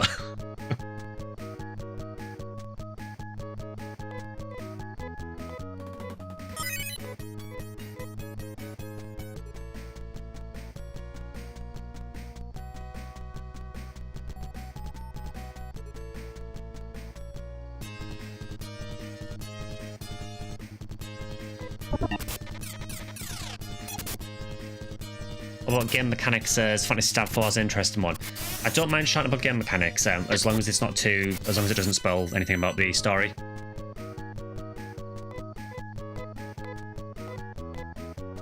It's mainly the story I want to preserve, because obviously it's my first time going through them, really, so...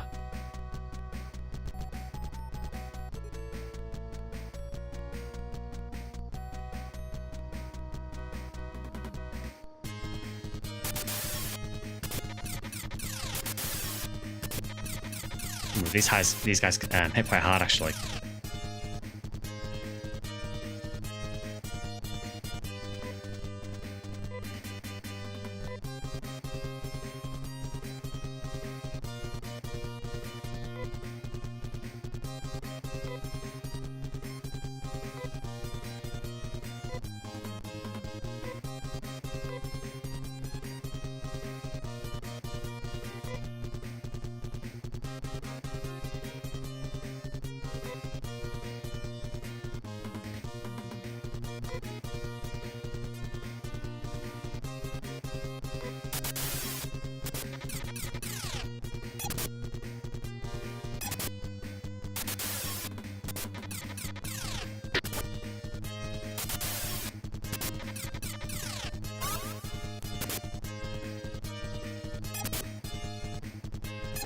Doesn't spoil the story, but it helps to turn in battles overall once you know it. Yeah, that's fine. Like I say, as long as it doesn't spoil story, I'm cool with it.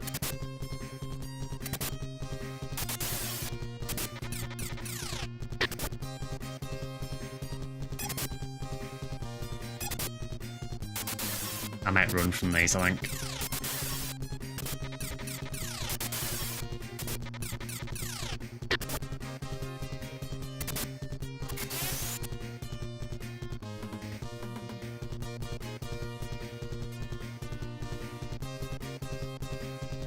Actually, no, I'll try and stick it out, but I'm going to heal.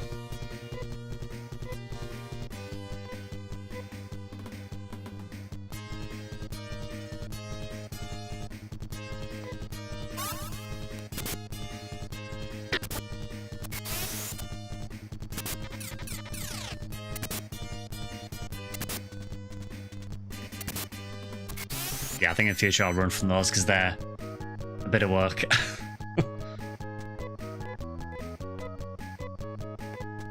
204 Mazetta from it though.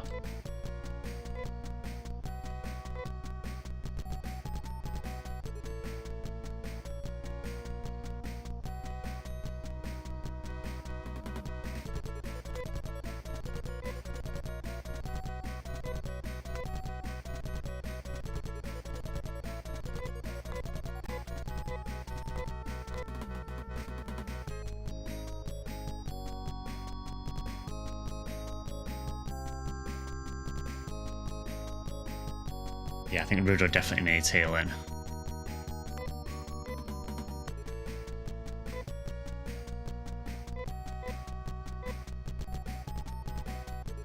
Your party can combine techniques, skills, and spells. That sounds really cool.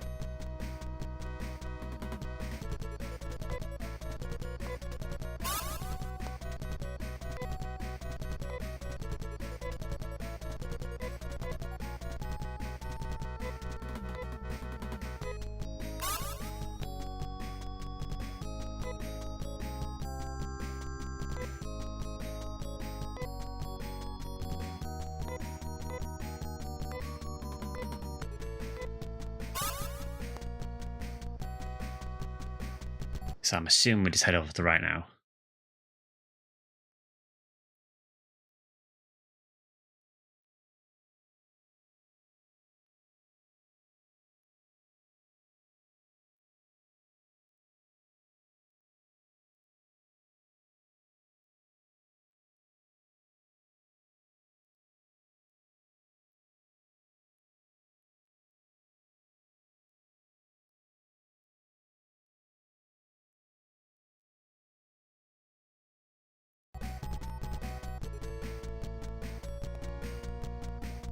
So I think there's another one over this way.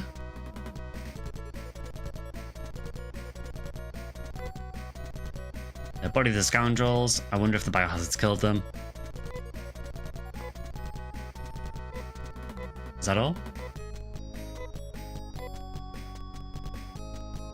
That appears to be all there.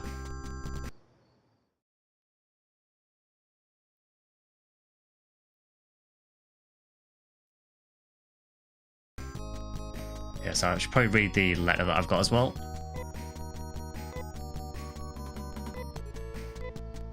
The note said, Darren, I have your daughter Tim locked in Nido Tower. Pay 50,000 Mazetta in 1 month if you ever want to see her again. To get the money, Darren turned to crime. Yeah, so I remember people in one of the towns mentioning that someone had been robbing people.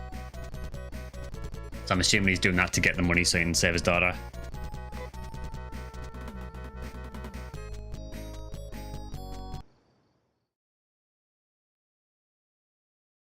Just realised he's been in this dungeon for over an hour. I think I'm more or less done with it now, thankfully. Now have a choice. Can I escape and regroup? Either Paseo or Arima. I'll head back to floor 2 and get some treasures. Make sure to get the treasures containing dynamite. They are on the southeast and southwest rooms of floor 1, but you have to take a chute from floor 2 to get to them. I'm not in a great place at the minute, so I think I'm going to go back to town and heal first.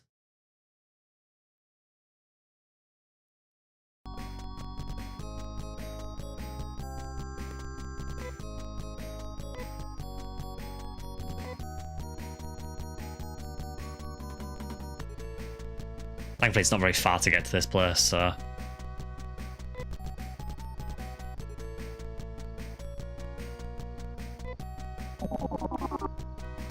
In Japan, Sega released a novel version of Phantasy Star II a month after the game release. Is that the Phantasy Star Adventures? Like text adventures? Because I've seen something about that, like a visual novel or something, I think it was.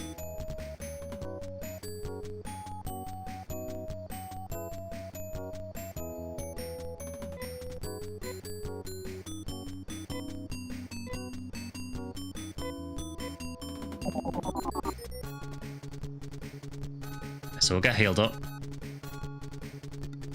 And I guess we're going to need the dynamite for something, so...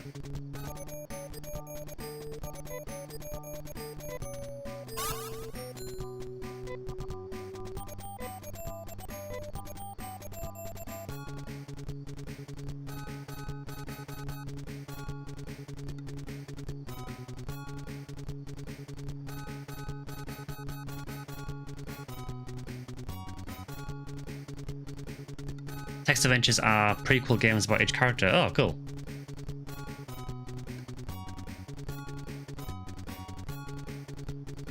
Do you know if they were ever translated into English by any means, or...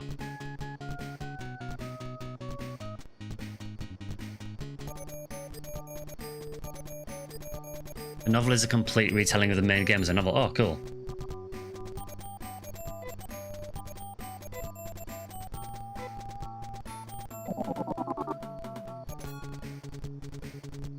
While we're here, let's check how much that gun is for... I was going to call him Odin there.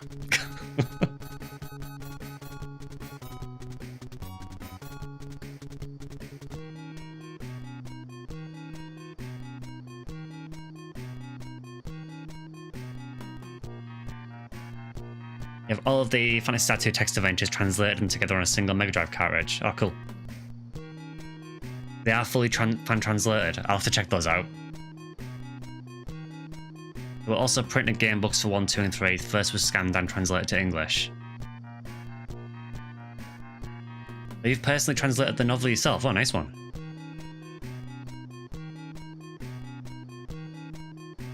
So I know someone earlier said that the shotgun was a good buy for Rudo, so I don't mind buying that.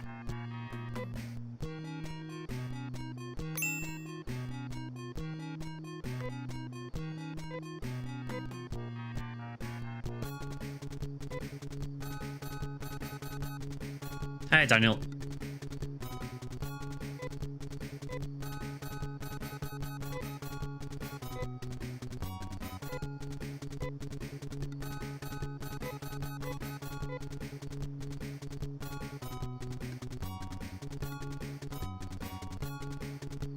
Sadly, he can't double shotgun. What a shame. Ceram knife, as in ceramic knife. I'm guessing so. It adds a lot of flavour to the events of the game. I've translated it and I can post about interesting parts once you pass the points of the game. Yeah, that'd be really cool.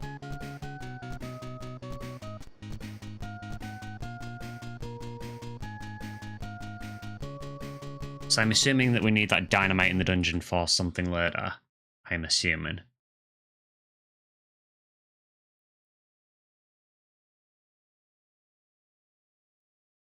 So we need to go in, we need to get to floor 2 and then take a shoot from floor 2.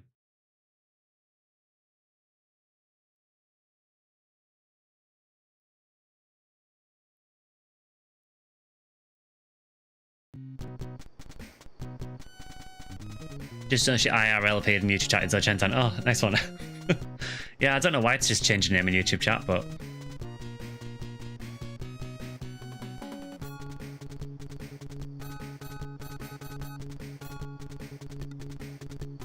so how are we doing for items before we go any further? You've got one mate left.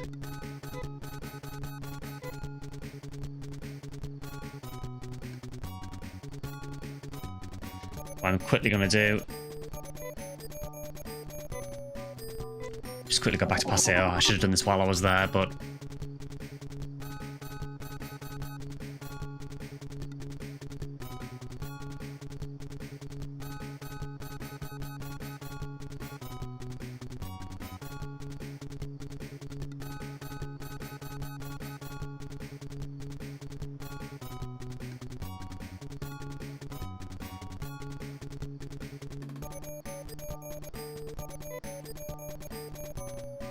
just going to buy a couple more heals.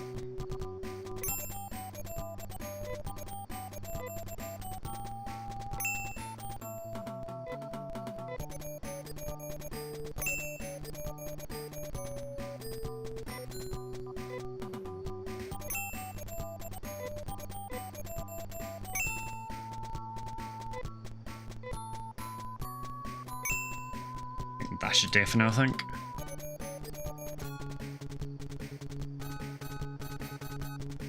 The ceramic knife is to cook all of the delicious monsters.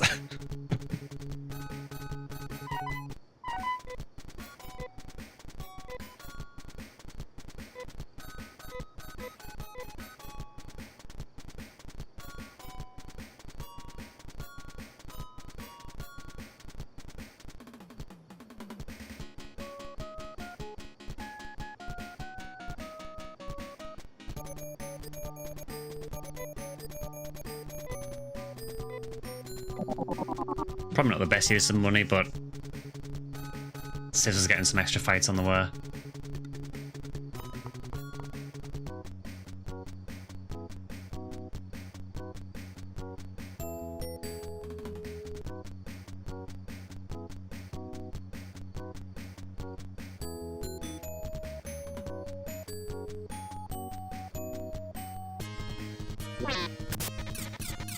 think that's the first time one of those actually got to attack.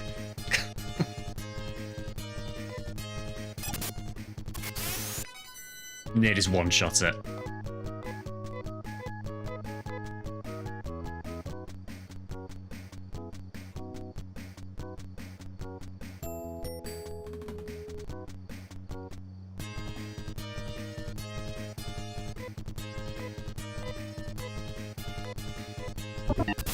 Yeah, I had a feeling I wouldn't be able to run there.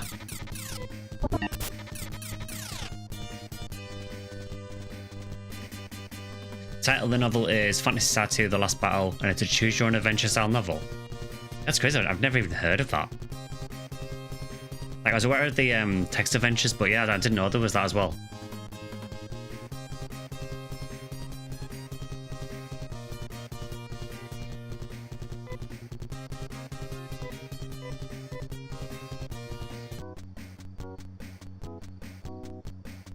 Okay, so back in this hellhole again. So there is dynamite on this floor that I need to get. But to get to it, I need to go up a floor and then drop down, apparently. You're replaying the prologue on NGS. It's so uneasy watching the cutscenes after knowing what's really going on. Honestly, the prologue is probably one of the best parts of NGS. It's kind of a shame that like, you only really see it when you first meet your character. Story kind of goes a bit flat after that and then doesn't pick up until later on. Most people know it as PS2 Futabasha. It's published by Futabasha Publishing. Okay. I'll look into that after the stream, actually.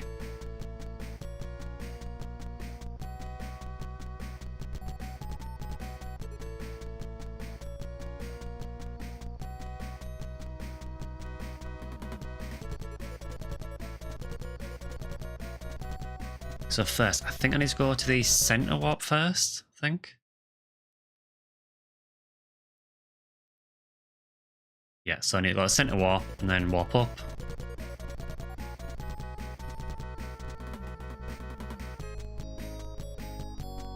There are novels for Phantasy Star 1, 2, and 3. Oh, cool. I'm going to assume that's probably the dynamite there, but we can't get to it until we actually go around.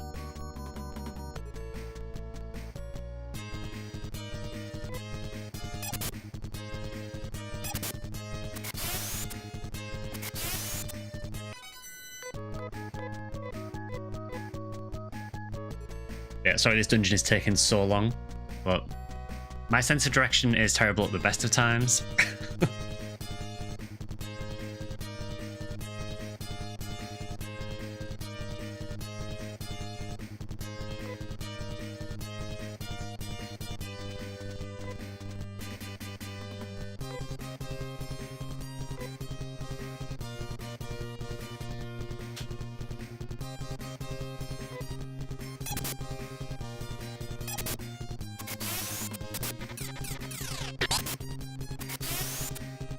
That shotgun is really strong.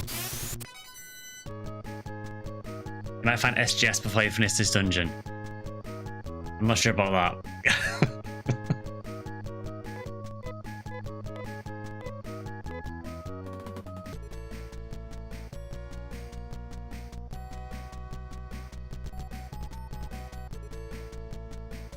I think considering it's taken 20 years to find SGS so far, I wouldn't be too worried about me finding that anytime soon.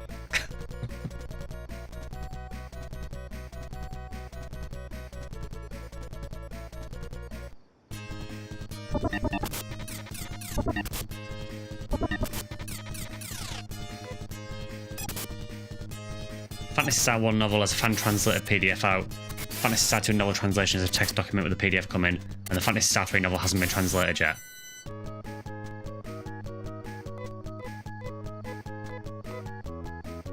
I know on the Phantasy Star Cave Discord, I joined that recently, so I get an idea of which was the best version of this to play.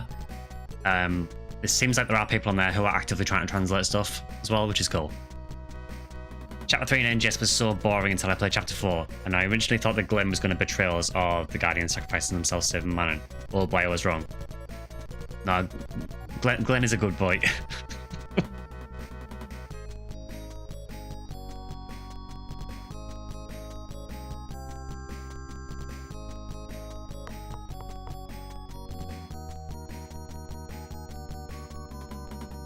Okay, so floor 2. So where are the dynamite pickups? Southeast and southwest rooms of floor 1.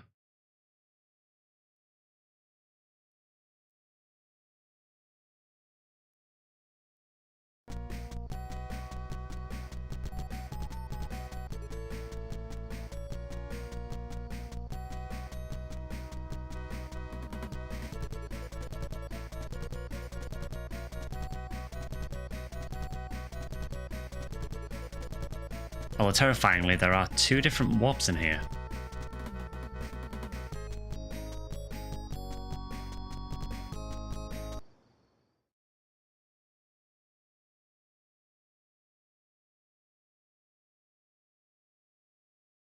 Okay, so it's the one at the bottom, I think.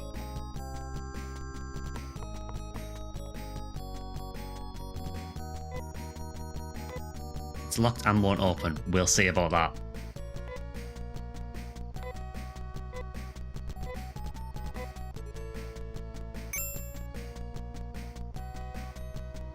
Phantasy Star Cave has pictures of all the illustrations in those adventure books on the site. Yeah, Phantasy Star Cave is a really, really cool site. And I appreciate it for existing and keeping these classic games alive. For real though, Glenn is a good boyfriend to Crawford according to an assumption in the Central comic. I really like the Central comics for NGS, they're really, really funny. Okay, so we've got one dynamite.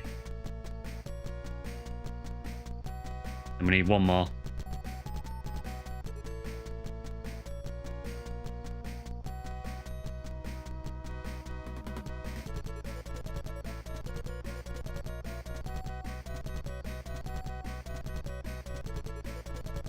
It's kind of terrifying me that there are two warps right next to each other on the other side.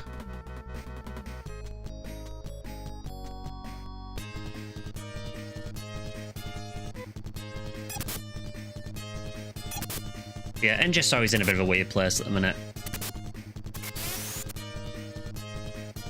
I just find it a really odd decision that they finally got to a good part of the story and then just didn't release any more for months. I honestly think that just story is just not a focus with NGS.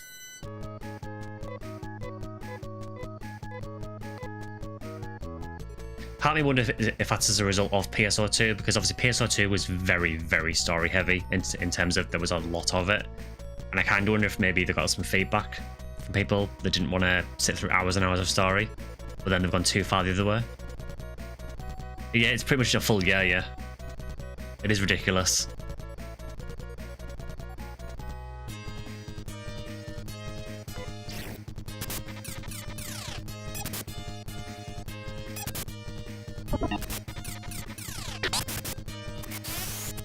That shotgun is ridiculous.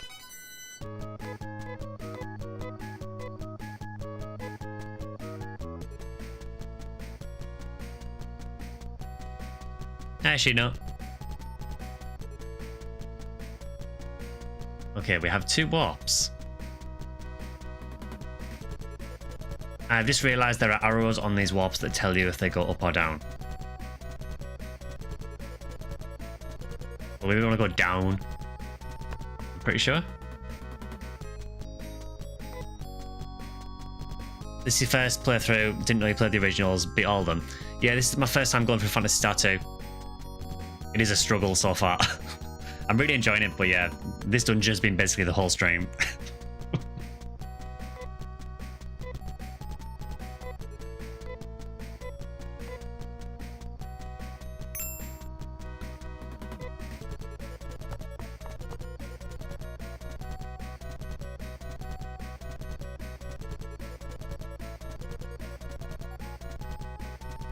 Alright, so from here we can just go back to the centre.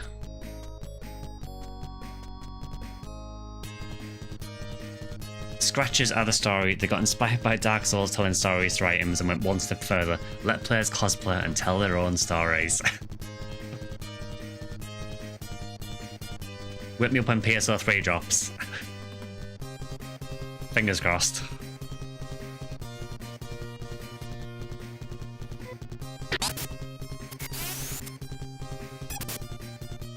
Do you kind of remember this place?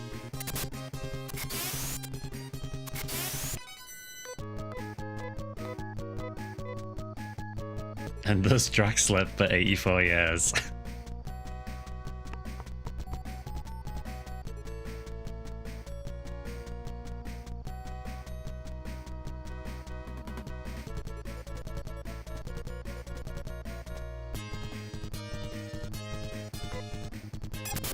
I'm just trying to do as many of the fights as I can, just because I feel like grinding a bit of extra experience is probably worth doing.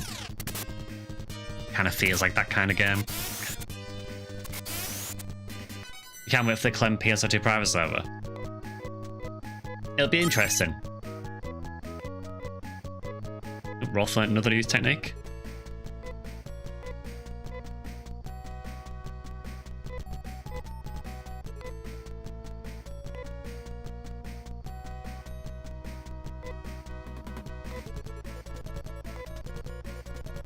He now has Hinas.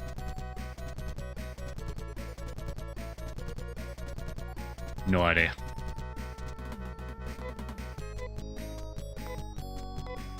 Logic would dictate. He's already learned Ryuka, which is like telepipe. Is that like an escapipe?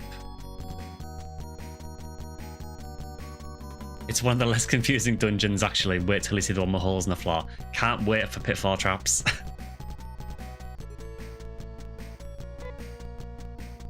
That's the one.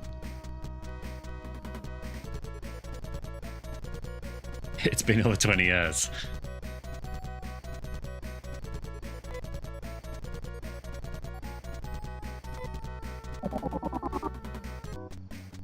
What a guess.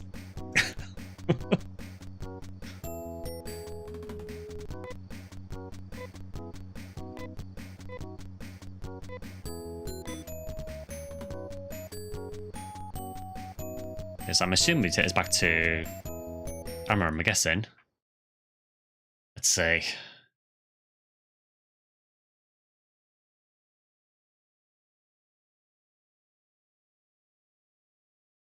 Yeah, head to Arima to the hospital. Can do.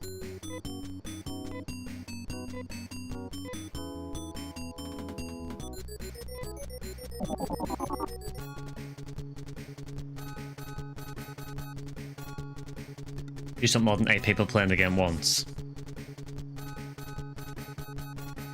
Yeah, I think PSO2 at the minute just kind of seems like once you get to higher level, you just spam Cradle and depth runs.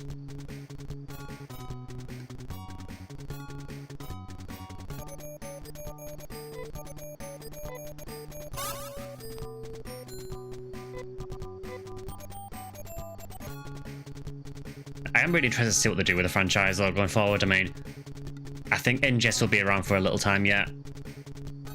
I would guess maybe another few years, potentially. But I just want to see something good for the franchise, honestly, whether it's a classic game or a new PSO.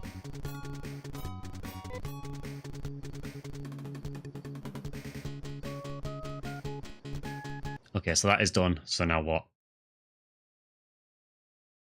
Past the bridge south of Shu is Nido Tower. Fight around here for some more experience and money. And make enough money to get at least Ryudo a ceramic knife. Probably get some better armor as well, honestly. Let's check that actually now.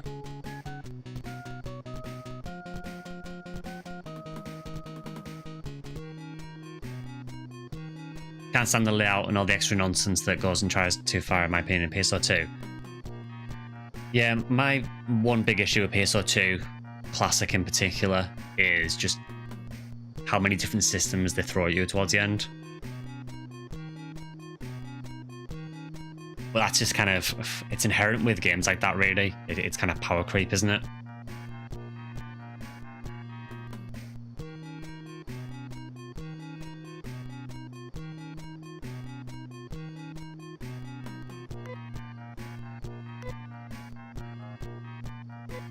So I'm curious to see, what are people using for defense at the minute?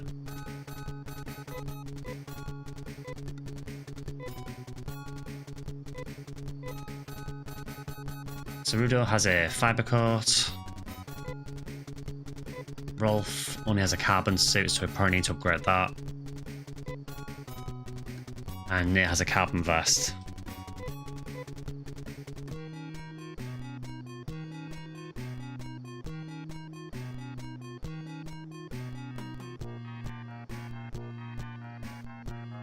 Spent too long competing with Nintendo, they forgot to compete with Square, and thus Final Fantasy became more popular than Phantasy Star.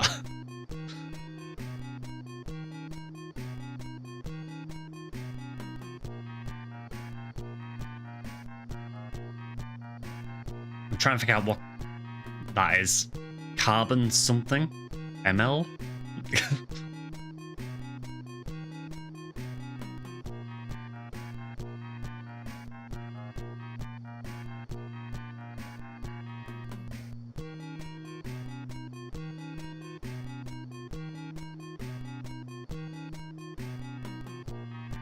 It's Carbon Amelia Percival, is that what it is? I mean, getting a fiber coat for Rolf is probably a good idea.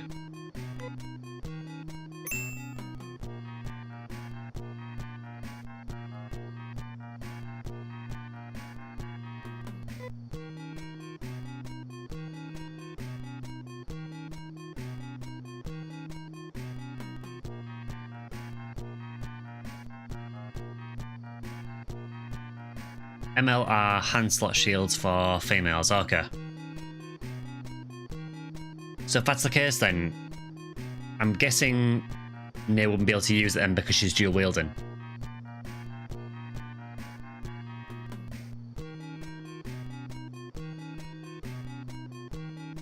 Yeah, I think it's just because they only have so many characters for the names of the items, so a lot of them are cut off. It was the same in the first game as well.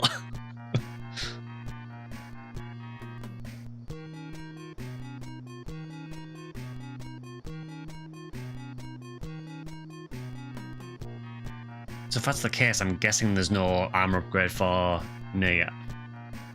I know we've got the silver ribbon for her, which is like headgear.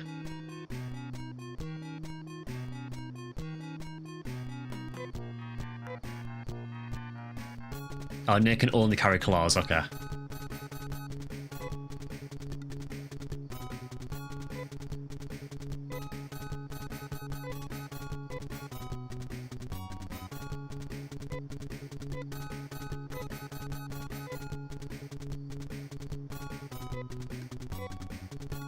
So I think we need to grind a bit for the ceramic knife.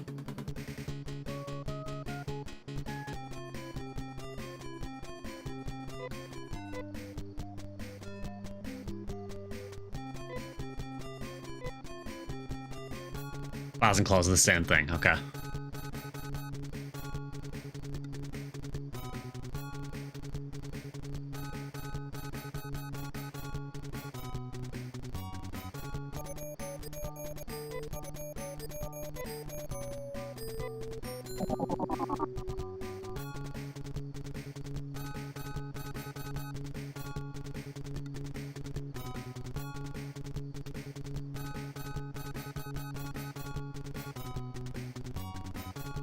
Okay, so let's check this weapon shop again, see how much money we need.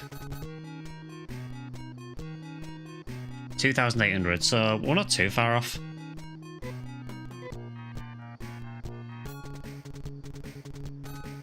The environmental storytelling in armor. Yeah, it's basically just a lot of explosions, a lot of graves, and death.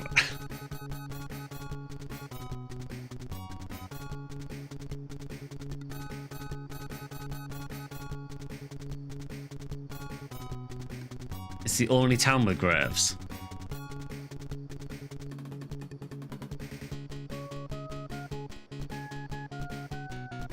I like the little touches like having these guys right near the graves as well, so I'm assuming these are meant to be like priests, I'm assuming.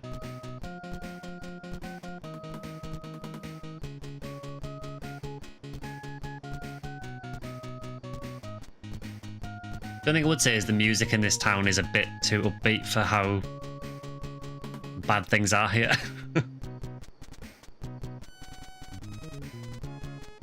It's the only town with graves, but they do have a clone lab. That's interesting. I never thought of that.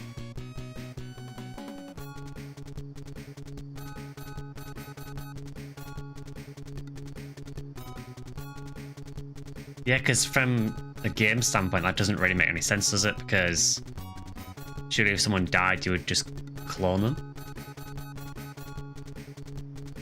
That's interesting, that. Also, the only town without a save shop. To be fair, I can't use those anyway. For some reason, the when you use this Mega Drive mini mod, it doesn't allow you to save the normal way. The only way I've been able to save it so far is like the quick save in the game. And then you load the game up and it'll say you've got no save, but then you do a quick load and it works. So I think I'm probably going to transition it over to a normal emulator rather than using this program. Even though they can clone people, they can't recover their memories, so they're lost. Oh, okay. So it's more or less like you're just making a new person.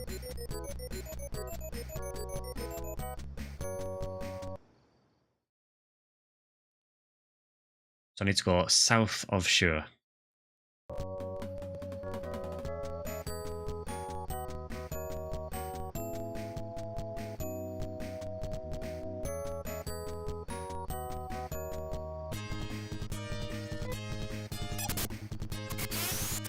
Yeah, that's really interesting that now you mention that. Just little subtle things like that that are telling you quite a bit without actually directly rubbing it in your face. which again, honestly, is kind of similar to how PSO did things as well. I do like that kind of storytelling.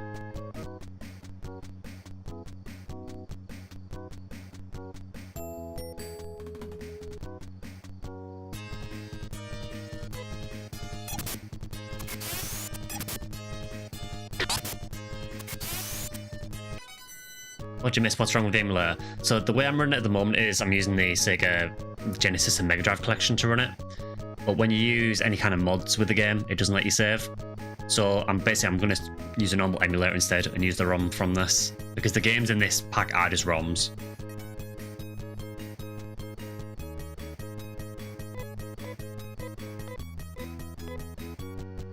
I say I have been able to find a way around saving it, so if you use the in-game quick save, that does work. But saving it actually in the game at like the save stations, that doesn't save for some reason.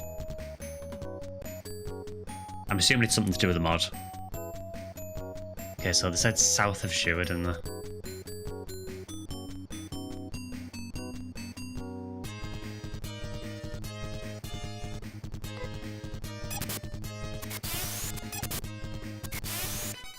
Yeah, this is probably not the optimal way of playing it. The mod I'm using, it's basically mimicking the Genesis and Mega Drive mini version of the game, which has increased movement speed. That's about the only change, really. Just because the standard movement speed is incredibly slow.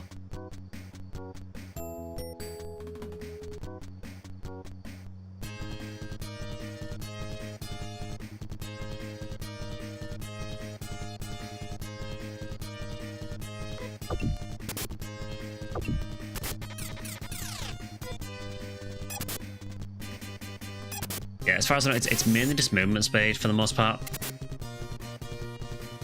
Might be some of the very small mods, but nothing that really affects the gameplay, I can tell. Which is what I wanted, because I know there are loads of different mods for this game, but I wanted an experience that was very, very similar to the original game, but a bit more friendly, so, you know, speed the movement speed up just so it doesn't take forever to get around.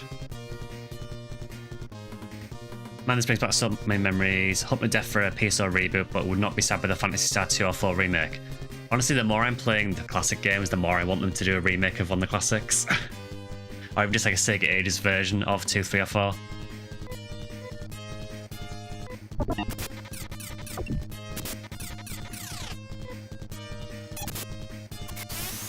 It does some other things as well, so when you get hit, it takes some of the flash out when you get hit as well.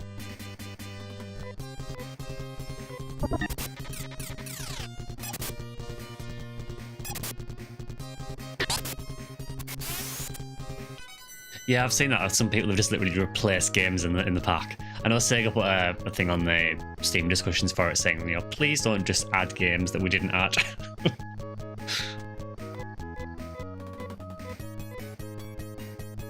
I mean, realistically, when the Genesis and Mega Drive collection just uses ROMs, people are just going to put ROMs in it.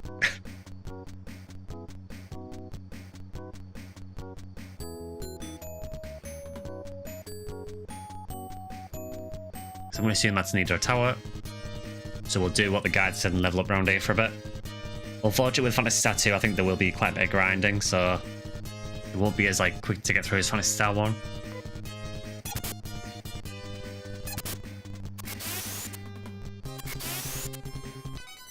God, Rudo's hitting like a truck now.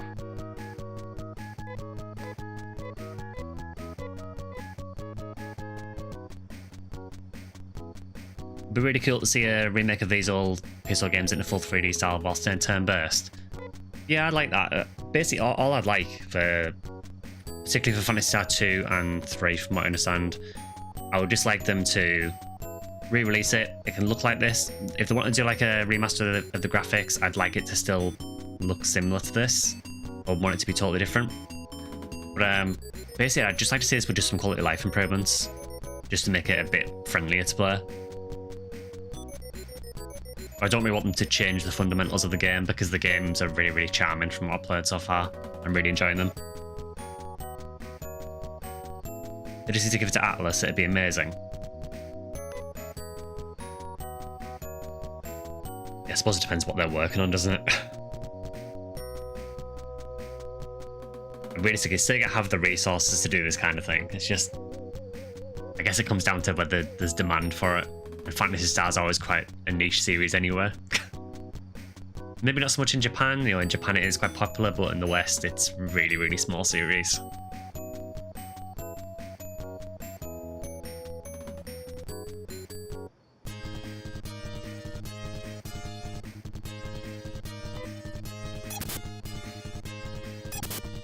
Loads of people buy it because Atlas.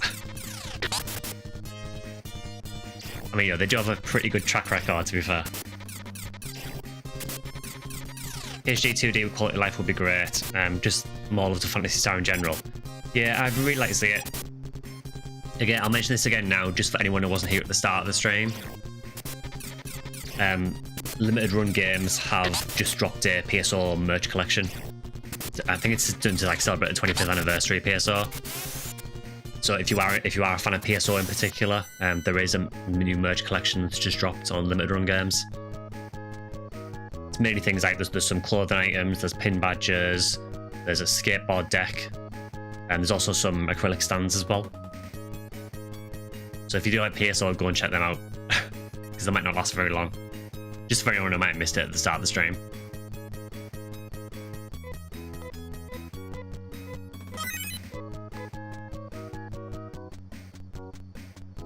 Plenty of room for side stories on Ragdoll pre-PSO. I mean, I guess for PSO, if you wanted to do like a side story spin-off of PSO, I guess you could like do side stories for Pioneer 1, like what happened before Pioneer 2 got there.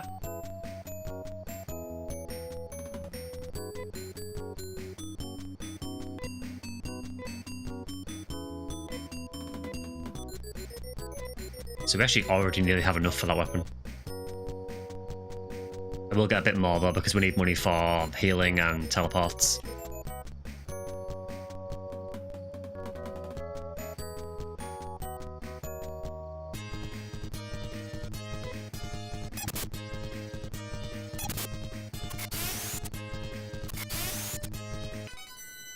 Yep, Ryudo is just obliterating things now.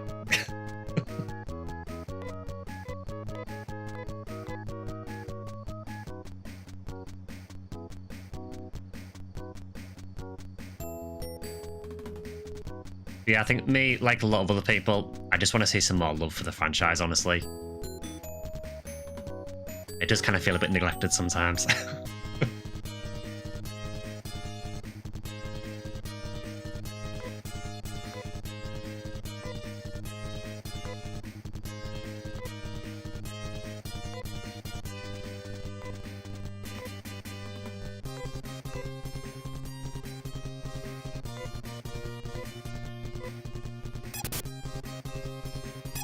Regin Rico's story in the old school Phantasy Star turn-based style.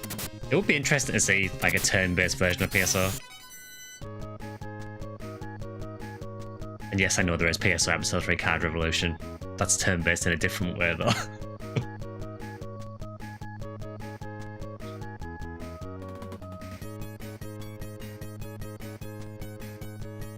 Yeah, it would be nice to see, yeah. I mean, they could do that. They could do a story about what happened to Flowen, because all that happens before Pioneer 2 gets there, so...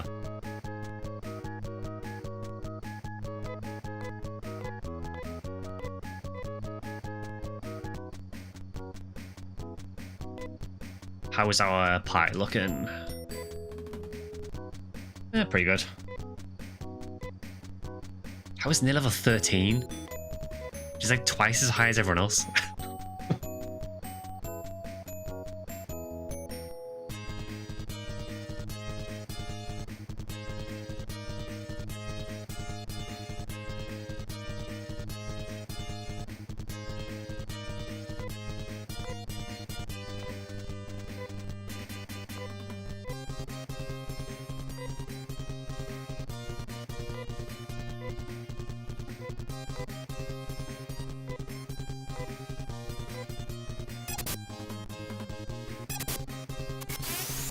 I'm just making sure to attack that frog first because they have a really dangerous attack.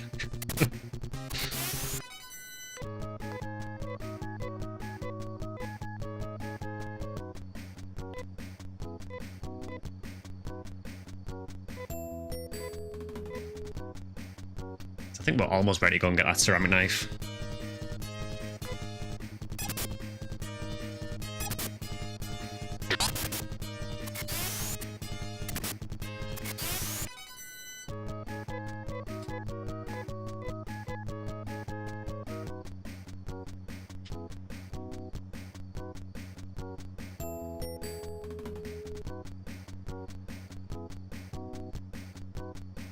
Yeah, we'll do maybe 2 or 3 more fights, I think, and then we'll head back and get that gear.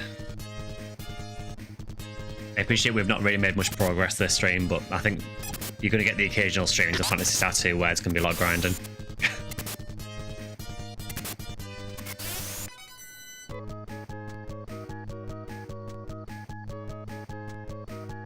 There's also 2 official PSO novels about Pioneer 3 and 4, but they were written before the GameCube version was made, so it's alternate universe where the events of episode 2 didn't happen. That is really interesting. I know that in, I think it's in Gallant Shop, in that quest, I know Paganini does mention, it's like one of his dialogue lines where he mentions something about hearing a rumour about Pioneer 3. Then he goes, oh, you didn't hear that from me. All of your streams are grinding, we're used to it. Oh, no worries, 8-bit. I just saw it on Twitter earlier. Sega retweeted it, so there is some really nice stuff there. I say once the stream ends, I will probably be going straight over there and buying some myself, so. It's not often we get PSO merch, particularly classic PSO merch.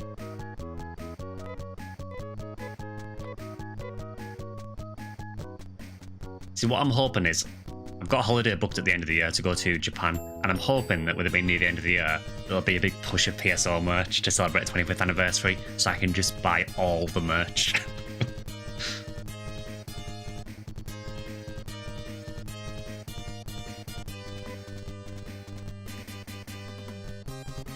The Aspire's limited run, so better be really good stuff, or there'll be 0 chance of buying anything. Do you have previous experience with them? I've never used them before, so I have no idea what they're like. I know Sega use them a lot for different games.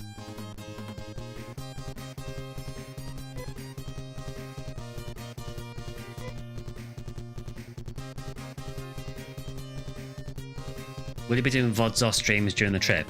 It depends on how good an internet connection I can get. I will be getting like a SIM card with some data on it for while I'm there. It depends what I can get for a good price. I will definitely do things like members posts, and I'll probably post some stuff on Twitter as well when I'm there. It's not until November, so it's a while off.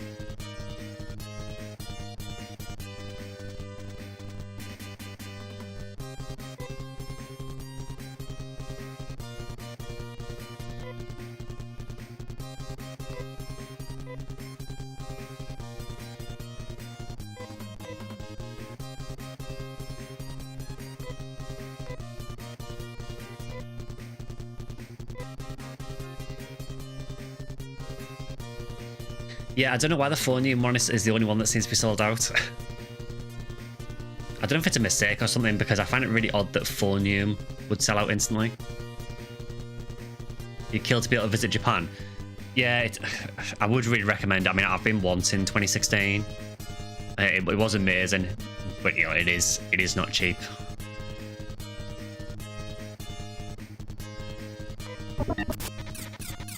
So last time I went, I basically spent most of the time in Tokyo. This time I'm doing about a week in Tokyo, and then I'm doing a few days in Hiroshima.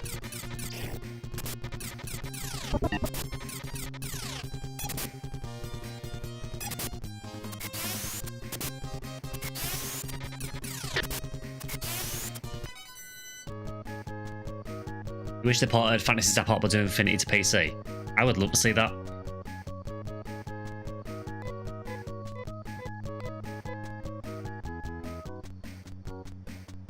PSO novels have lore about the different creatures that appear in Ultimate Mode.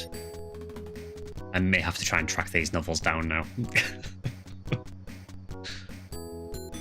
want to go to the Nintendo Museum in Kyoto? Yeah, I bet that's really interesting.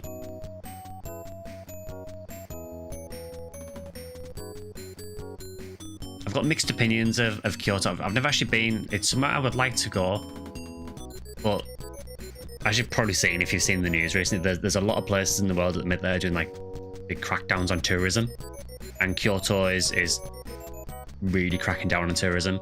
So they've closed off some districts of Kyoto to tourists completely. Some of them now have quite big charges to enter. I get it. I get that they don't want tourists to ruin the area, but it is kind of annoying as a tourist.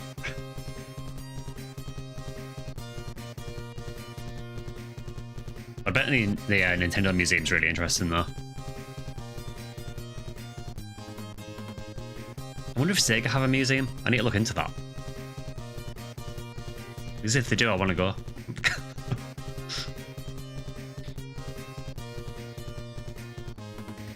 And just camp outside until they release a remaster of PSO.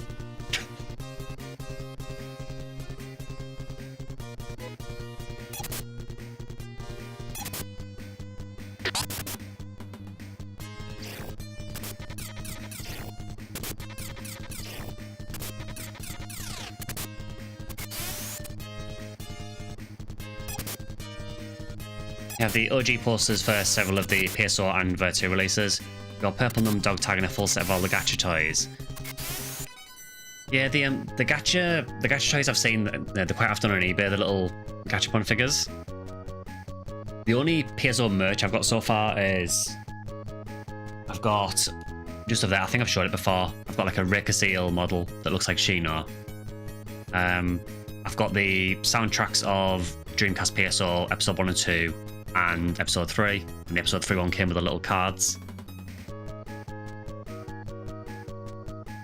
If we ban tourists from visiting because some rude ones, I'm pretty sure the UK would only be able to visit companies that are part of the Commonwealth.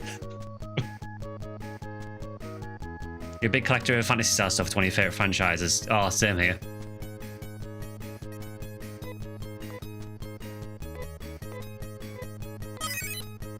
I've been saying this for ages. I would love to get the PSO cold cast statues, the ones that they're quite tall. I think there's one of, I think there's a Humar one, a Huniwell one.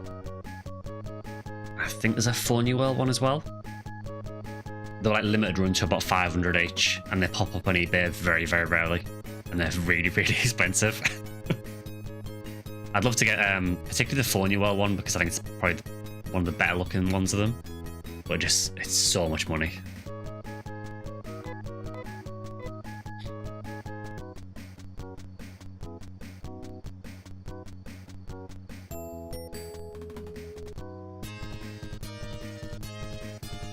You find we're not visiting really traditional districts.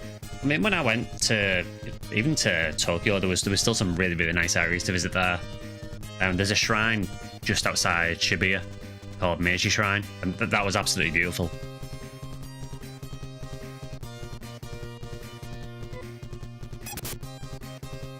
You're supposed to visit and learn about the culture, not live with geisha.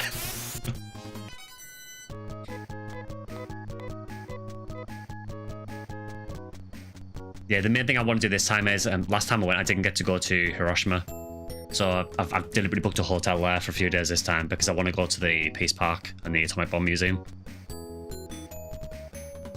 Hi, Cinema. Okay, how are we doing for money? 3,400. Let's grind to... We'll get a 3,600 and then we'll go back and buy that knife for Rolf.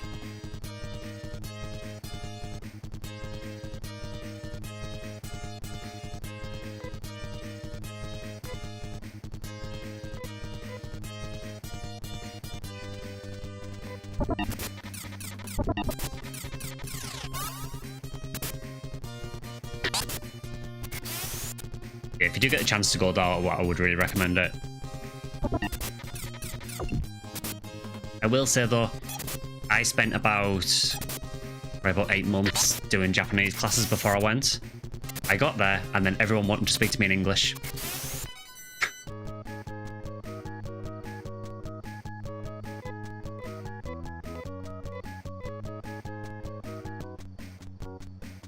Which made things easier, admittedly, but it was like, I didn't want to practice my Japanese while I'm here.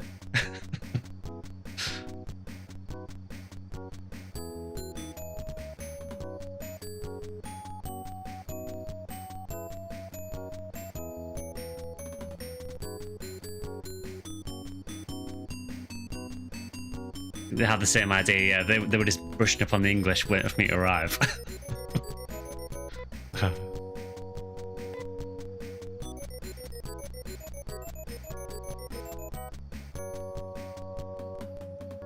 Oh, is there a Phonium one as well?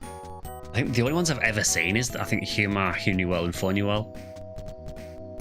Did they do one of every class, do you know? Or... you want to go to Japan and eat? That is one thing in Japan that is not expensive. A lot of the food in Japan was super cheap. And it was amazing.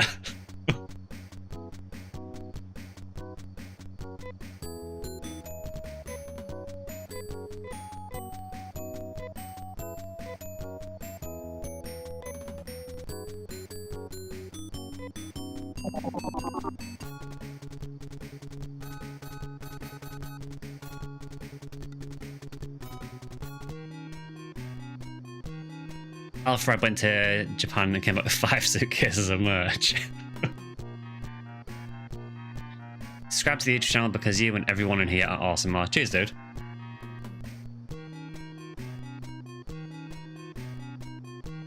Alright, so it must be the Arama shop that it's in.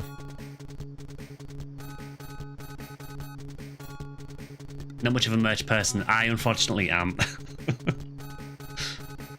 I kind of wish I wasn't sometimes because it would be a lot cheaper.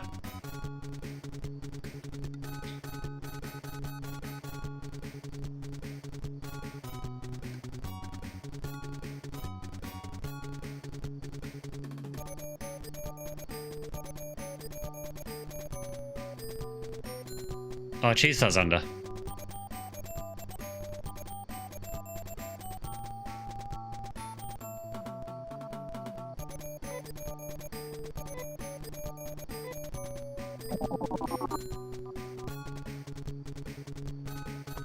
Yeah, I probably need to be less of a merch person, honestly. He says, knowing full well I'm going to buy the PSO merch after the stream.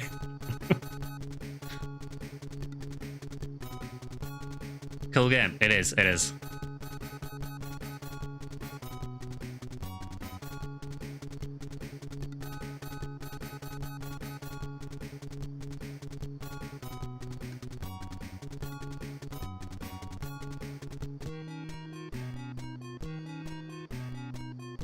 You wouldn't even want to visit Nintendo since it paid off so much. You would like to visit Kojima Productions, though.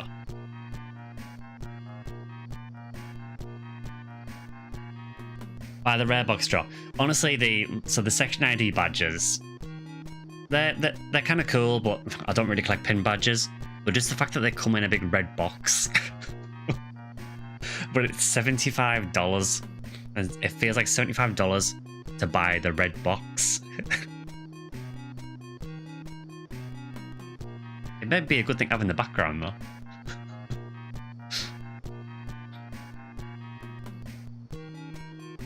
Let's buy a ceramic knife.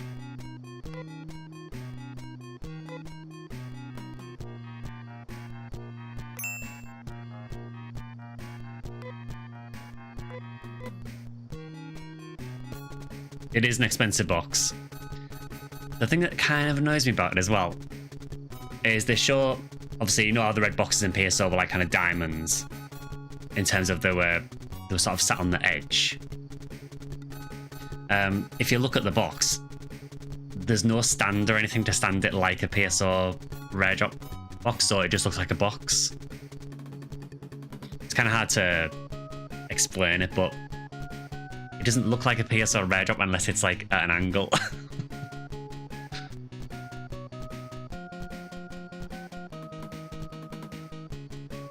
Yeah, I guess you have to like tilt it against a wall or make a stand. I mean, maybe a stand does come with it, but I couldn't see one.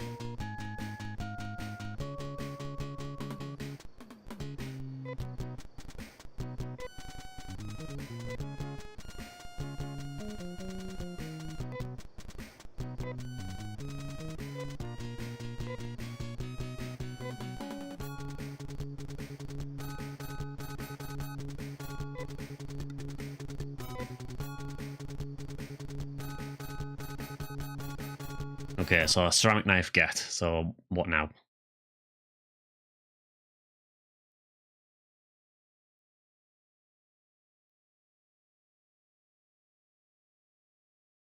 If you want to buy 2, go for it, because if you thought Shoe was tough, you haven't seen nothing yet. Oh, brilliant.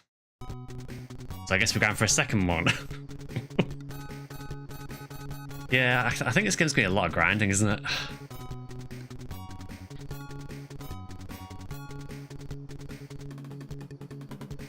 How are we doing for health?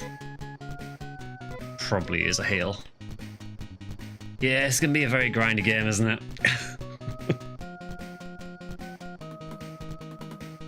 The music is on point. I love the music.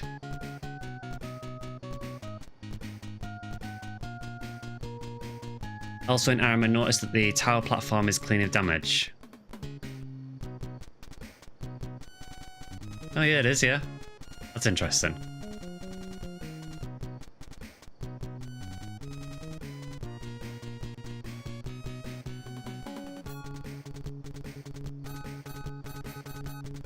I mean, they said that the guys had just blown up the houses, but it kind of looks like too disastrous for just some guys with explosives.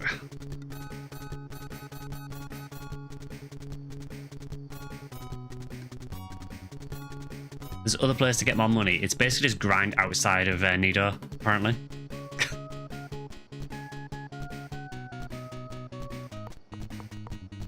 It's because the bandits know that Mother Brim will ignore them if they leave her infrastructure alone. Oh, okay.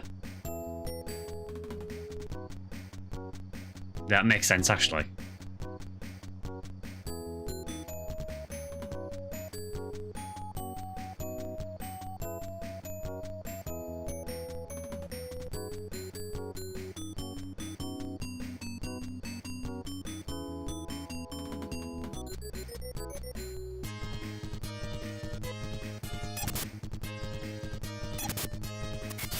Yeah, it's kind of cool that they don't need to actually tell you anything in the area to give you an idea what's going on. I know obviously the NPCs tell you that someone has blown up the houses, but little things like that. Honestly, I probably wouldn't have noticed that though.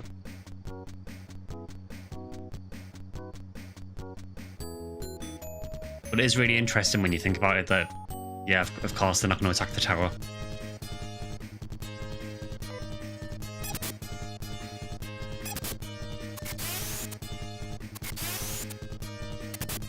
Also, a quick question. Is it normal for Nate to level basically twice as fast as everyone else because she's power leveling ahead of everyone else?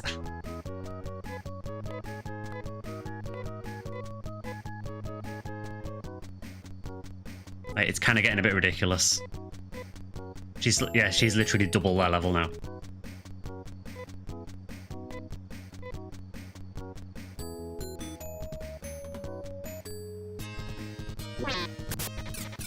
That's normal, okay. It's a design choice. I won't question it then.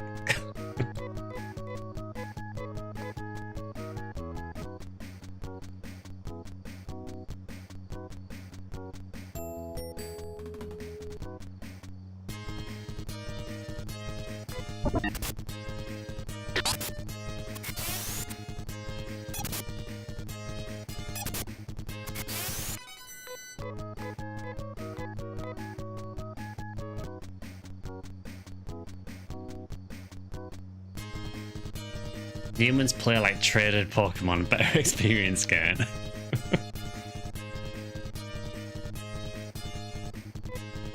So what level does she evolve?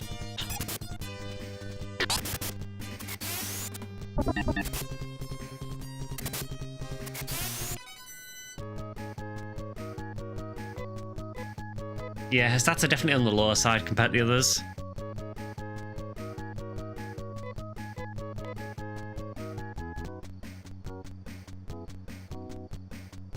Humans go up fast, but their stat gains get gradually weaker with each level. There's hints at their rapid development but shorter lifespan. Oh, I was wondering if it was something like that. Because, you know, again, that's kind of the same in PSO, that humans have really unpredictable lifespans in that as well. Although I think in PSO they don't explicitly say that it's short lifespans, I think they just say it's unpredictable. She evolves at level 80 but requires an SJ stone. Oh, I guess she's never evolving then.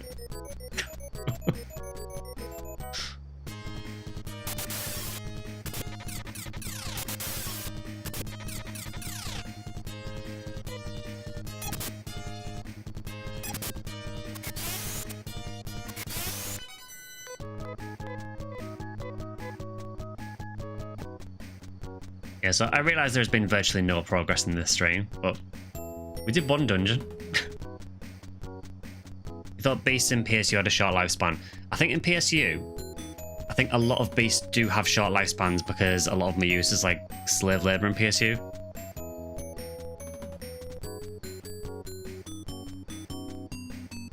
If I remember correctly. I think they mention it in PSP too. I'm sure it's Tonio that mentions it, that some of them were basically bred for like slave labour.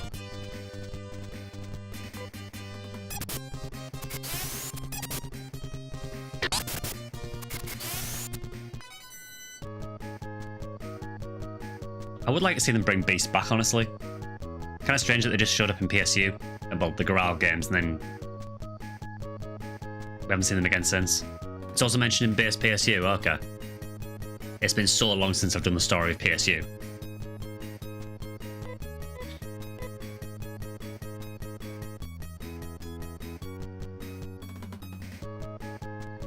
In PS Episode 3, they talk about humans taking medicine to extend their lifespan.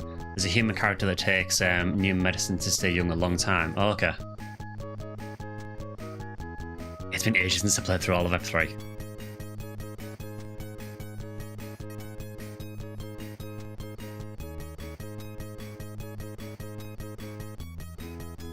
Ignore my previous post, Hunuel and Fornuel are the cool class you like to own. I like the Fornuel one. I mean, Hunuel has always been my favourite class, but I've seen some photos of the cold cast Hunuel and I don't know, I wasn't that impressed with it. I think it's something about the face. I think the face sculpt is a bit off.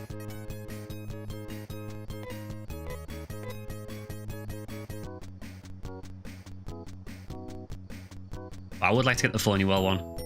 I do have the PSO2 Hunuel.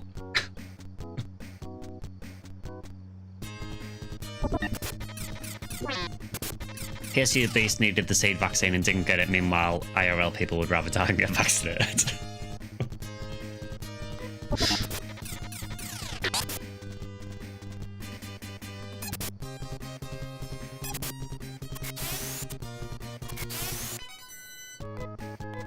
Yeah, Kilniak, that's probably why I haven't played PSU Story for a while. If it didn't force you to be Ethan, maybe I'd play it a bit more.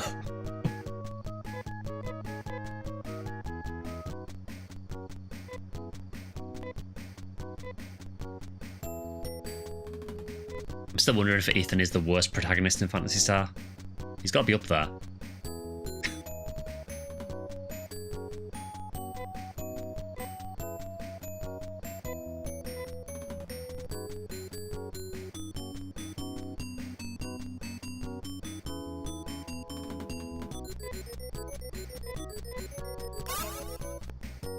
He's just the worst protagonist full stop. Oh, not even just in Phantasy Star, just in gaming in general. PSU main story stream 1. Yeah, that might be a while.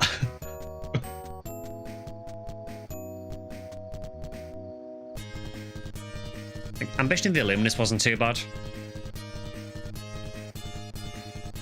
I always found Liar to be a bit more of an interesting character than Ethan, personally.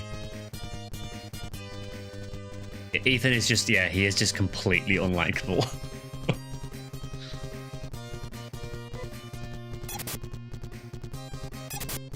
Just mod the game and remove his voice lines.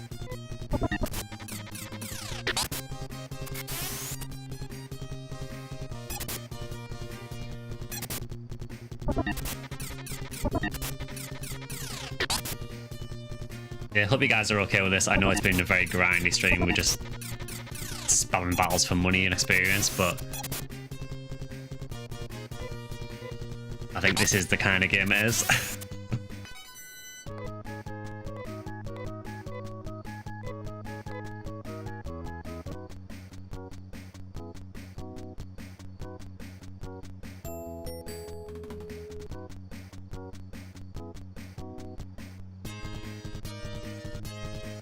Just out of curiosity, how do 3 and 4 compare in terms of how grindy they are? Is 2 the worst of them for grind, or?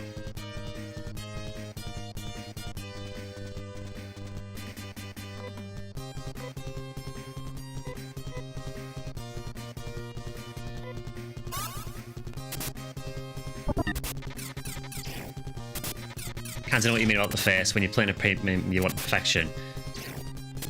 Yeah, it's just, I don't know, something about the facial expression on the call cast for the Uniwell. It just doesn't look right. I know it's a really old statue, but...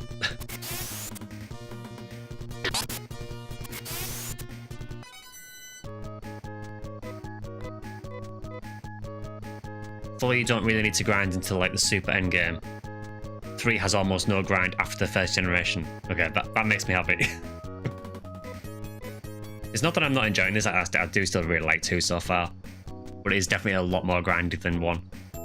Although having said that, if I didn't play the Sega Ages version of 1, maybe 1 would have been grindy as well. 4 is not really grindy if you know what you're doing. I do not know what I'm doing.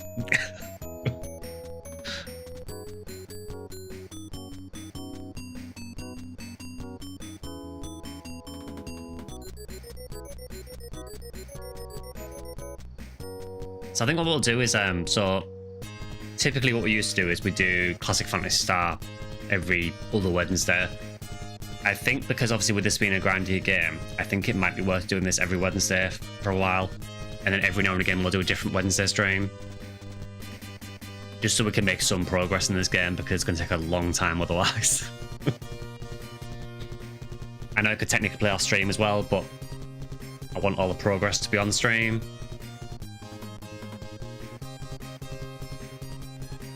3 is probably the least grind in the series, okay. And 4 has lots of side quests to do, so getting levels is not that much of a chore.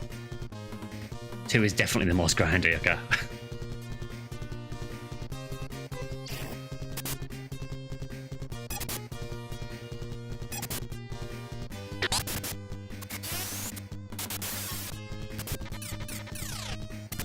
I mean, I'm not sure how the original version of 1 would have been.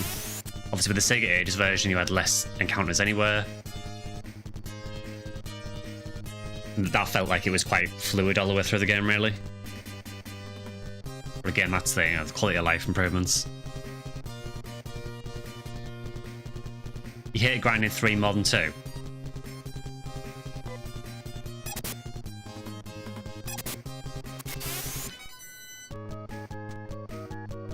Four is the one where you have to be careful about grinding, because once you hit level 99, your stats get nuked.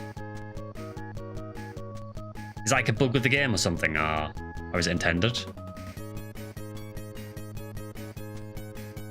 That's a bug, oof.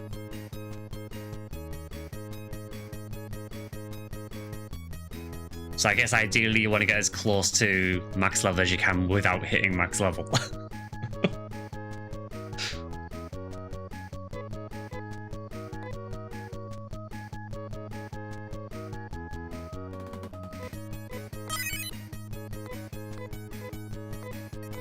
Rolf got another tech. He seems to be learning a lot of techs.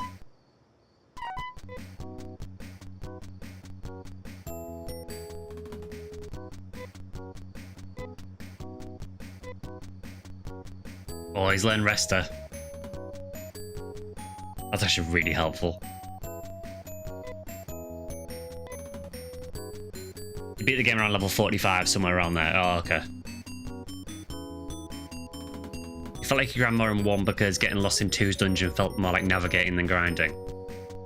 Yeah, I mean, honestly, most of the stream I felt like I've been reading a map. So it's definitely a different kind of grind. But I mean that I am starting to take some time to like level up and get gear. Which I'm not against doing, because that is part of a JRPG really, but it's definitely a lot different to Sega Ages 1. Which makes me really, really sad that there isn't a Sega Ages 2.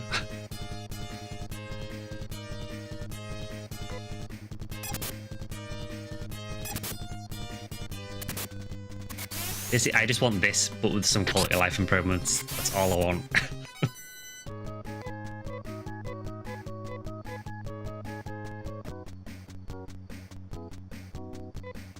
So how are we doing for levels anyway? Level 7, level 8, level 14. Not too bad.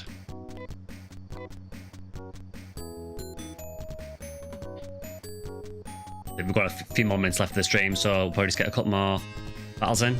And then next Phantasy Star II stream, we'll try and get that knife for Rolf, and then we'll do the next dungeon. Honestly, if I can do one dungeon a stream at this rate, I'll be happy.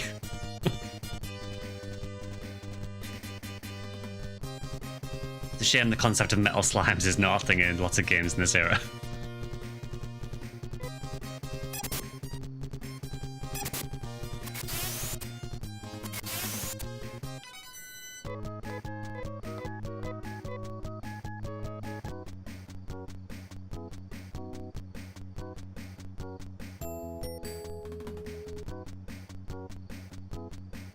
I'm kind of dreading the next dungeon, just how complicated it might be. I haven't looked at the map for the next one yet.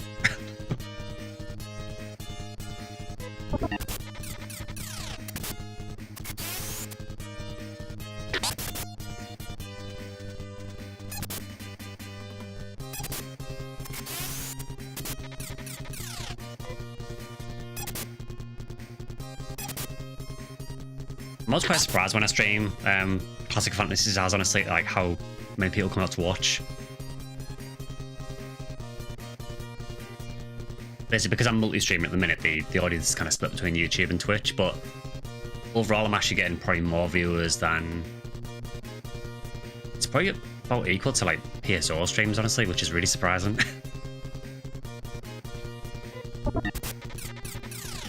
Phantasy Star Gaiden on the Game Gear is more grindy. But every 3 or 4 steps, but then it's such a small game world it's used to extend the game. Oh, okay.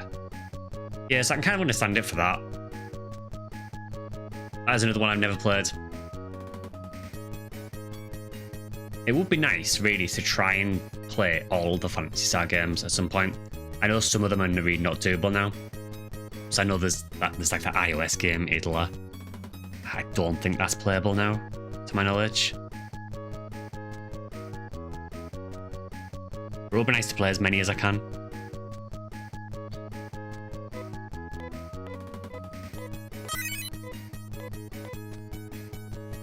Rerunning a clear dungeon or just grinding inside the entrance of a new dungeon can sometimes get better at a game than grinding on the outside of world enemies. Yeah, I mean, it's interesting where I am at the minute, so the enemies I'm fighting here seem to be more or less the same as the enemies that were in the previous dungeon. I mean, I guess what I could do... Let's go in the dungeon and just see what I get.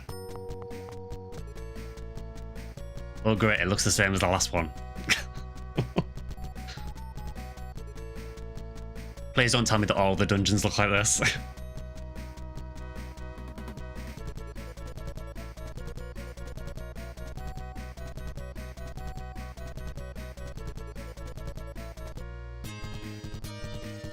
It's this guy again. I love his little dance. There's some that are similar, but they do change. Okay, cool. I guess they are in very similar parts of the world, so it kind of makes sense to be similar.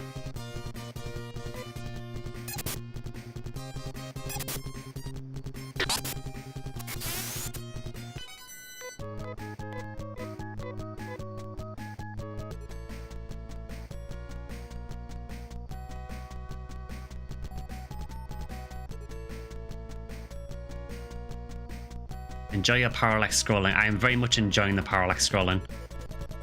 I'm not as much enjoying the pipes obscuring half view of the screen, but...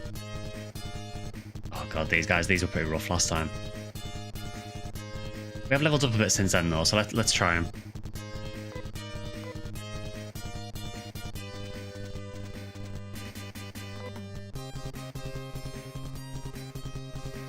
Let's try that.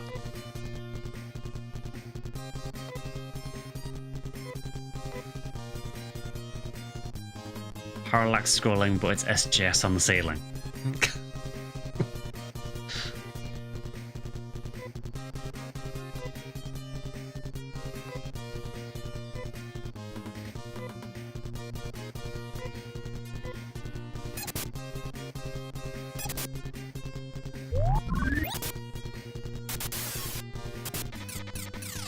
That seemed quite useful.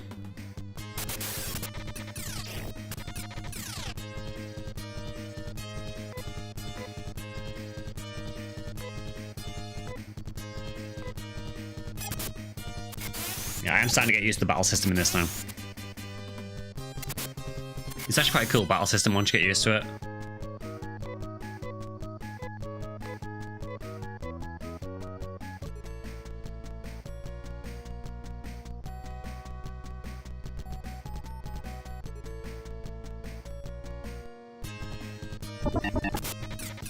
That is a name.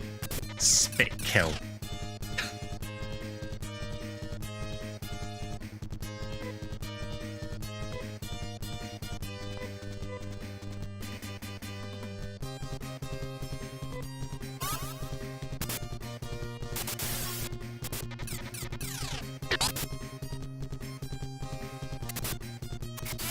Yeah, we are definitely a bit stronger now.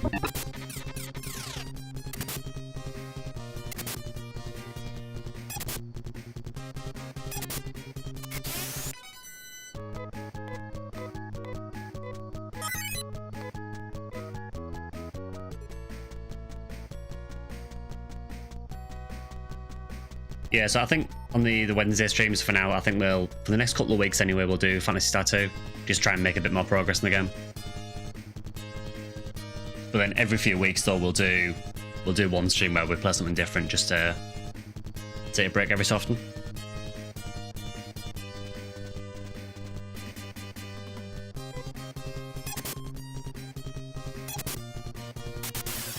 Yeah, the more I hear this battle theme, the more I hear Trick Track in it, yeah.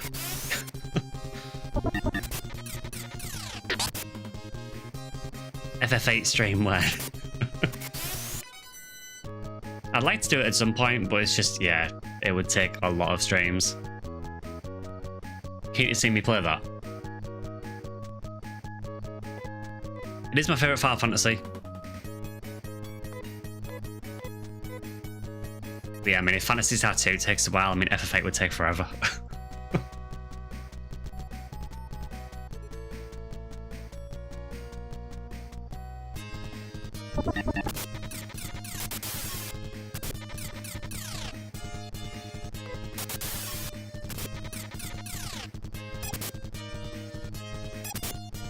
FF series stream could be fun. Yeah, I mean, I'm not going to say I'm a massive Final Fantasy fan.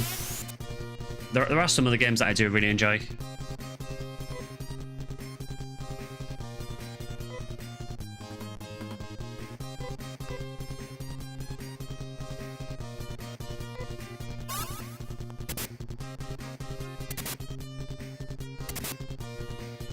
There are also some Final Fantasy games I do not enjoy at all. I could never get into Final Fantasy IX for some reason. I don't know why, but 9 for some reason just never stuck with me. And 10-2. I can't stand 10-2. I love Final Fantasy X. I hate 10-2.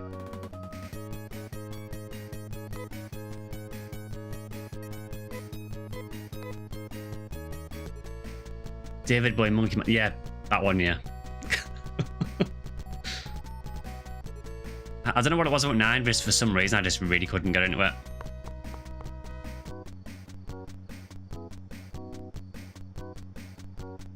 So I think I will probably end up there for today. I realise we've done not much, but we have done a dungeon, so we have made some forward progress. Admittedly not much, but we have made some. So what we'll do is we'll do another stream on Sunday. I still don't know what I'm going to play on Sunday. It will either be... I may do a poll on it, honestly. Either PSO, PSU, or PS0. One of those 3. So we'll do that.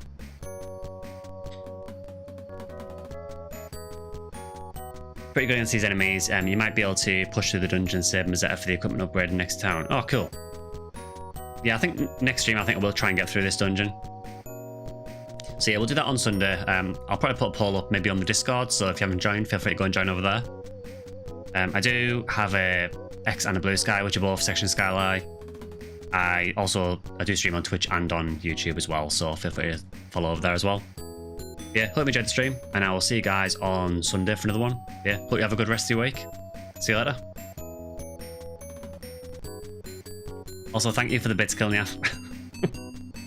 See you later.